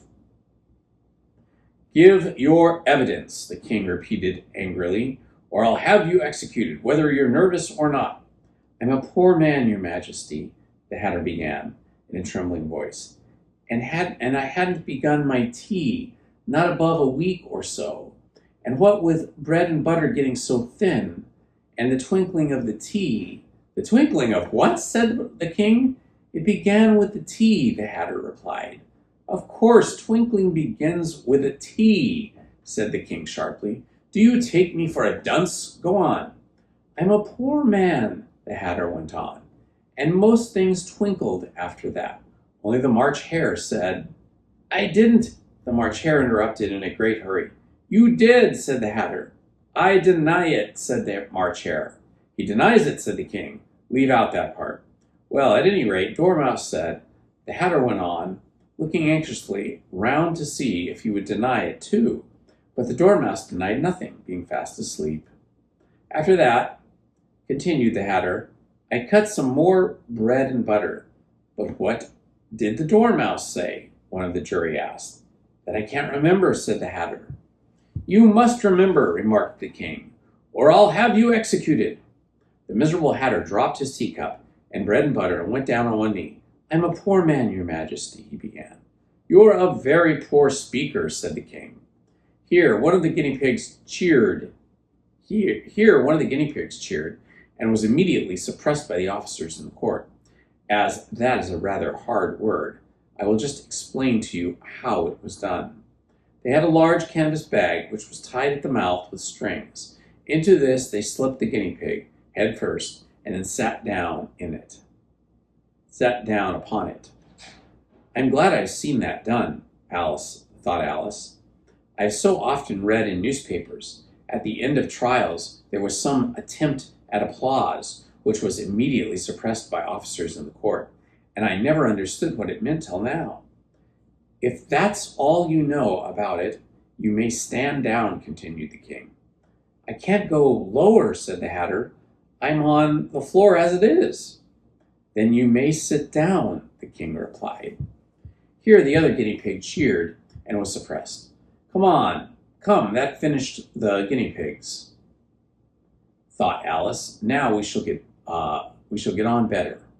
I'd rather finish my tea, said the Hatter, with an anxious look at the Queen, who was reading the list of singers. You may go, said the king. And the Hatter hurriedly left the court without even waiting to put his shoes on.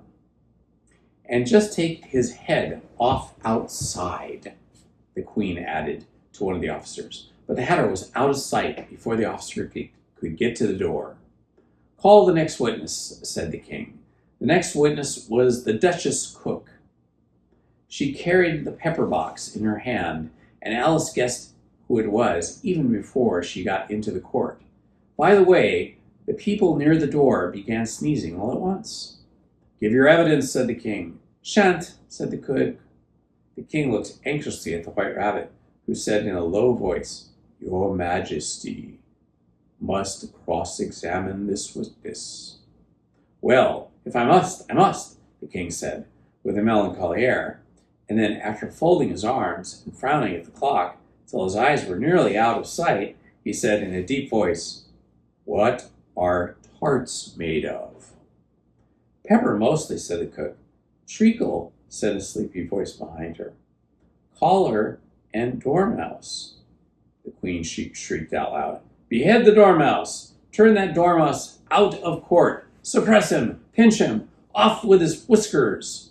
For some minutes, the whole court was in confusion, getting the dormouse turned out, and by the time they had settled down again, the cook had disappeared.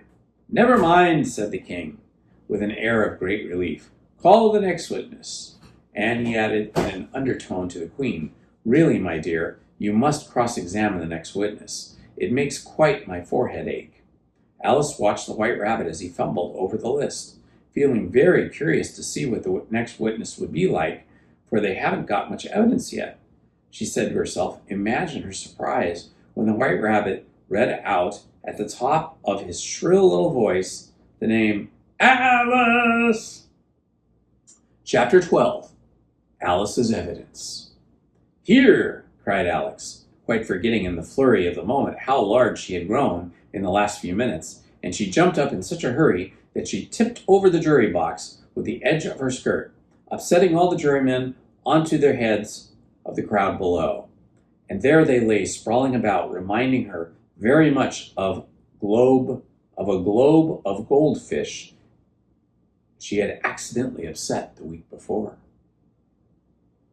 Oh, I beg your pardon, she exclaimed in a tone of great dismay, and began picking them up again as quickly as she could, for the accident of the goldfish kept running in her head, and she had a vague sort of idea that they must be collected at once and put back into the jury box, or they would die. The trial cannot proceed, said the king in a very grave voice, until all the jurymen are back in their proper places. All, he repeated, with great emphasis, all, looking hard at Alice as he said so.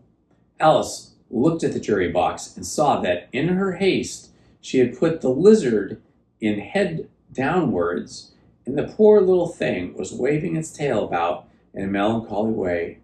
Being quite unable to move, she soon got it out again and put it in the right way. Not that it signifies much, she said to herself.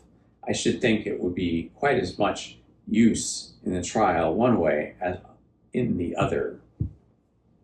As soon as the jury had a little recovered from the shock of being upset, and their slates and pencils had been found and handed back to them, they set to work very diligently to write out a history of the accident, all except for the lizard, who seemed too much overcome to do anything but sit with his mouth open, gazing up to the front of the roof of the court. What do you know about this business? The king said to Alice. Nothing, said Alice. Nothing whatsoever, persisted the king. Nothing whatever, said Alice. That's very important, the king said, turning to the jury. They were just beginning to write this down on their slates when the White Rabbit interrupted. Unimportant, your majesty, means of course, he said in a very respectful tone. But the frowning and the making of faces at him as he spoke was there. Unimportant, of course, I meant, the king hastily said, and went on to himself in an undertone. Important, important, unimportant, important, unimportant. And if they were trying each other's words sounded best. As if they were trying which word sounded best.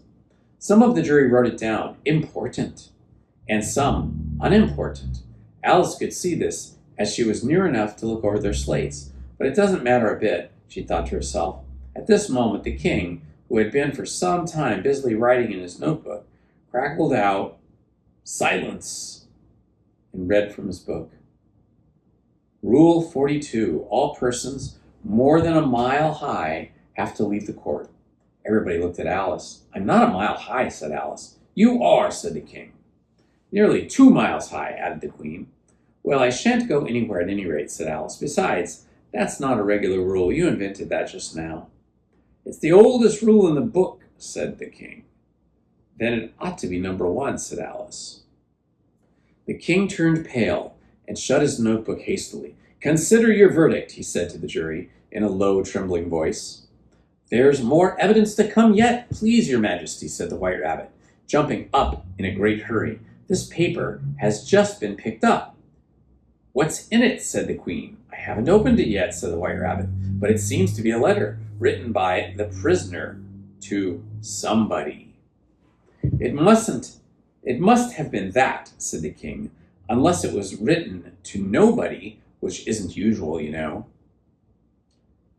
Who is it directed to? Said one of the jurymen. It isn't directed at all, said the White Rabbit. In fact, there's nothing written on the outside. He unfolded the paper as he spoke and added, It isn't even a letter. After all, it's a set of verses.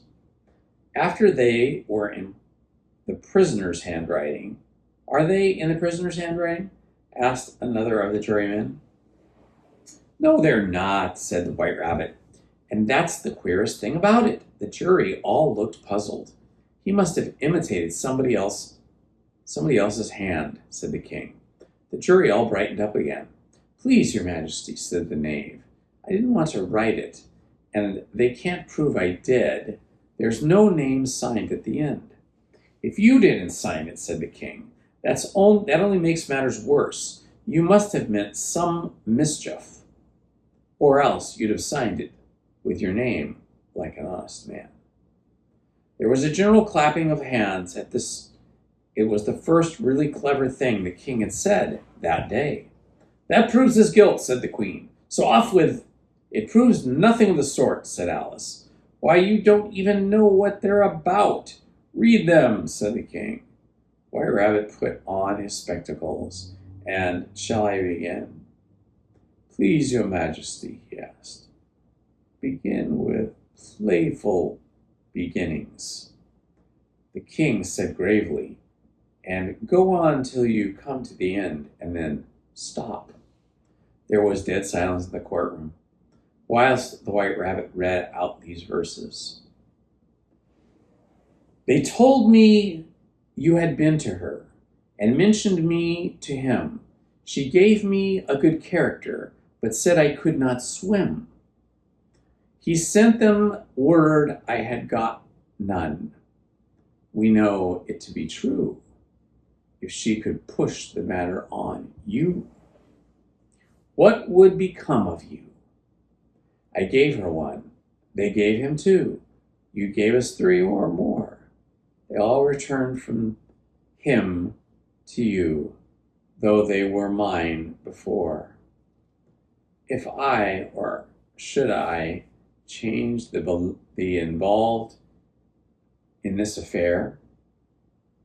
No, it's if I or she chance to be involved in this affair, he trusts to you to set them free, exactly as we were. My notion was that you had been an obstacle that came between him and ourselves and it. Don't let him know she liked them best, for this must never be a secret kept from all the rest between yourself and me. That's the most important piece of evidence we've heard yet, said the king, rubbing his hands. So now let's let the jury, if any one of them can explain it, said Alice. She had grown so large in the last few minutes that she wasn't a bit afraid of interrupting him. I'll give him 6 pence. I don't believe there's an atom of meaning in it. Oh, excuse me. The jury all wrote down on their slates, she doesn't believe there's an atom of meaning in it. But none of them attempted to explain the paper. If there's no meaning in it, said the king, that saves the world of trouble. You know, as we needn't try to find any. And yet, I don't know, he went on, spreading out the verses on his knees and looking at them with one eye. I seem to see meaning in them after all. I said I could not swim. You can't swim, can you? He added, turning to the knave.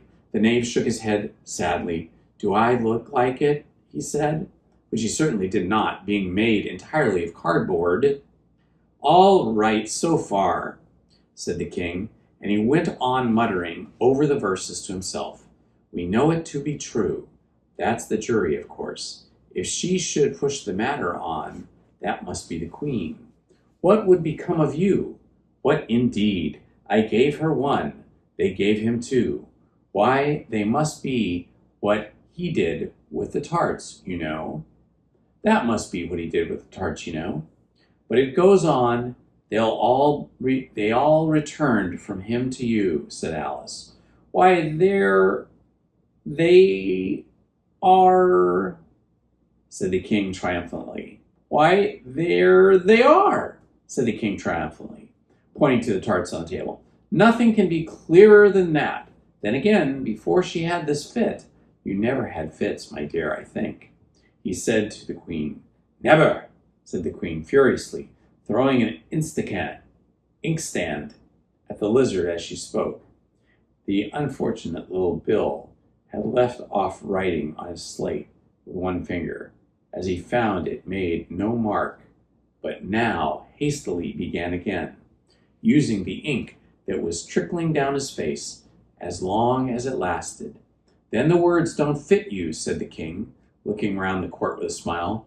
There was a dead silence. It's a pun, the king added in an offended tone, and everybody laughed. Let the jury consider their verdict, the king said, for about the 20th time that day. No, no, said the queen. Sentence first, verdict afterwards. Stuff and nonsense, said Alice loudly. The idea of having a sentence first? Hold your tongue, said the queen, turning purple. I won't, said Alice. Off with her head, the queen shouted at the top of her voice. Nobody moved. Who cares for you, said Alice. She had grown back to her full size by this time. You're nothing but a pack of cards. At this, the whole pack of cards rose up into the air and came flying down upon her. She gave a little scream, half of fright and half of anger, and tried to beat them off, and found herself lying on the bank with her head in the lap of her sister, who was gently brushing away some dead leaves that fluttered down from the trees upon her face. Wake up, Alice dear, said the sister. Why, what a long sleep you've had. Oh, I've had such a curious dream, said Alice, and she told her sister as well as she could remember them. All these strange things of hers that you have just been reading about, and when she had finished, her sisters kissed her and said, It was a curious dream, dear. Certainly, but now run in to your tea. It's getting late. So Alice got up and ran off, thinking while she ran as well as she might, what a wonderful dream it had been. But her sister sat still as she left, leaning her head on her hand, watching the setting sun, and thinking of little Alice and all the wonderful adventures, till she too began dreaming after a fashion. And this was her dream. First, she dreamed of little Alice herself, once again tiny in the hands clasped upon her knee, and the bright and eager eyes were looking up into hers. She could hear the very tones of her voice and see that queer little toss of her head to keep back the wandering hair that would always get into her eyes. And still, as she listened, or seemed to listen, the whole place around her became alive with strange creatures of her little sister's dream. The long grass rustled at her feet as the white rabbit hurried by, and frightened by the mouse, splashed his way through the neighboring pool. She could hear the rattle of the teacups as the March Hare and his friends shared their never-ending meal, and the shrill voice of the queen ordering off her unfortunate guests to execution. Once more the pig baby was sneezing on the Duchess's knee, while plates and dishes crashed around it. Once more the shriek of the griffin, the squealing of the lizard's slate pencil, and the choking of the suppressed guinea pigs filled the air, mixed up with the dissonant sobs of the miserable mock turtle. So she sat on with closed eyes and half believed herself in Wonderland, though she knew she had but to open them again, and all would change to dull reality. The grass would be only rustling in the wind, and the pool rippling to the waving of the reeds. The rattling teacups would change to a twinkling sheep bells, and the queen's shrill cries to the voice of the shepherd boy, and the sneeze of the baby, the shriek of the griffin, and the other queer noises would change, she knew, to the confused clamor of the busy farmyard, while the lowing of the cattle in the distance would take the place of the mock turtle's heavy sobs. Lastly, she pictured herself how this same little sister of hers would, in the aftertime, be herself a grown woman, and how she would keep, through all her riper years, the simple and loving heart of her childhood, and how she would gather about her other little children and make their eyes bright and eager with many a strange tale, perhaps even with a dream of Wonderland of a long ago, and how she would feel with all their simple sorrows and find a pleasure in all their simple joys, remembering her own childhood life and happy summer days. And that, my friends, is actually the end of the adventures of Alice in Wonderland. However, we have a little bit of a postscript here, a little bit of information about the author. Lewis Carroll was born in 1832 and passed in 1898. Lewis Carroll was the pen name of Charles Ludwig Dodgson, an English mathematician, professor, and photographer and artist. Sounds like me, except for the math. I'm terrible at math.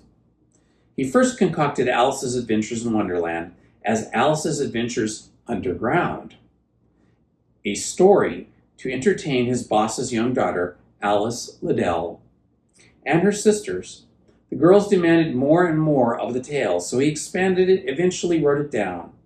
He self-published the book in 1865, featuring illustrations by prominent British political cartoonist John Tyndall.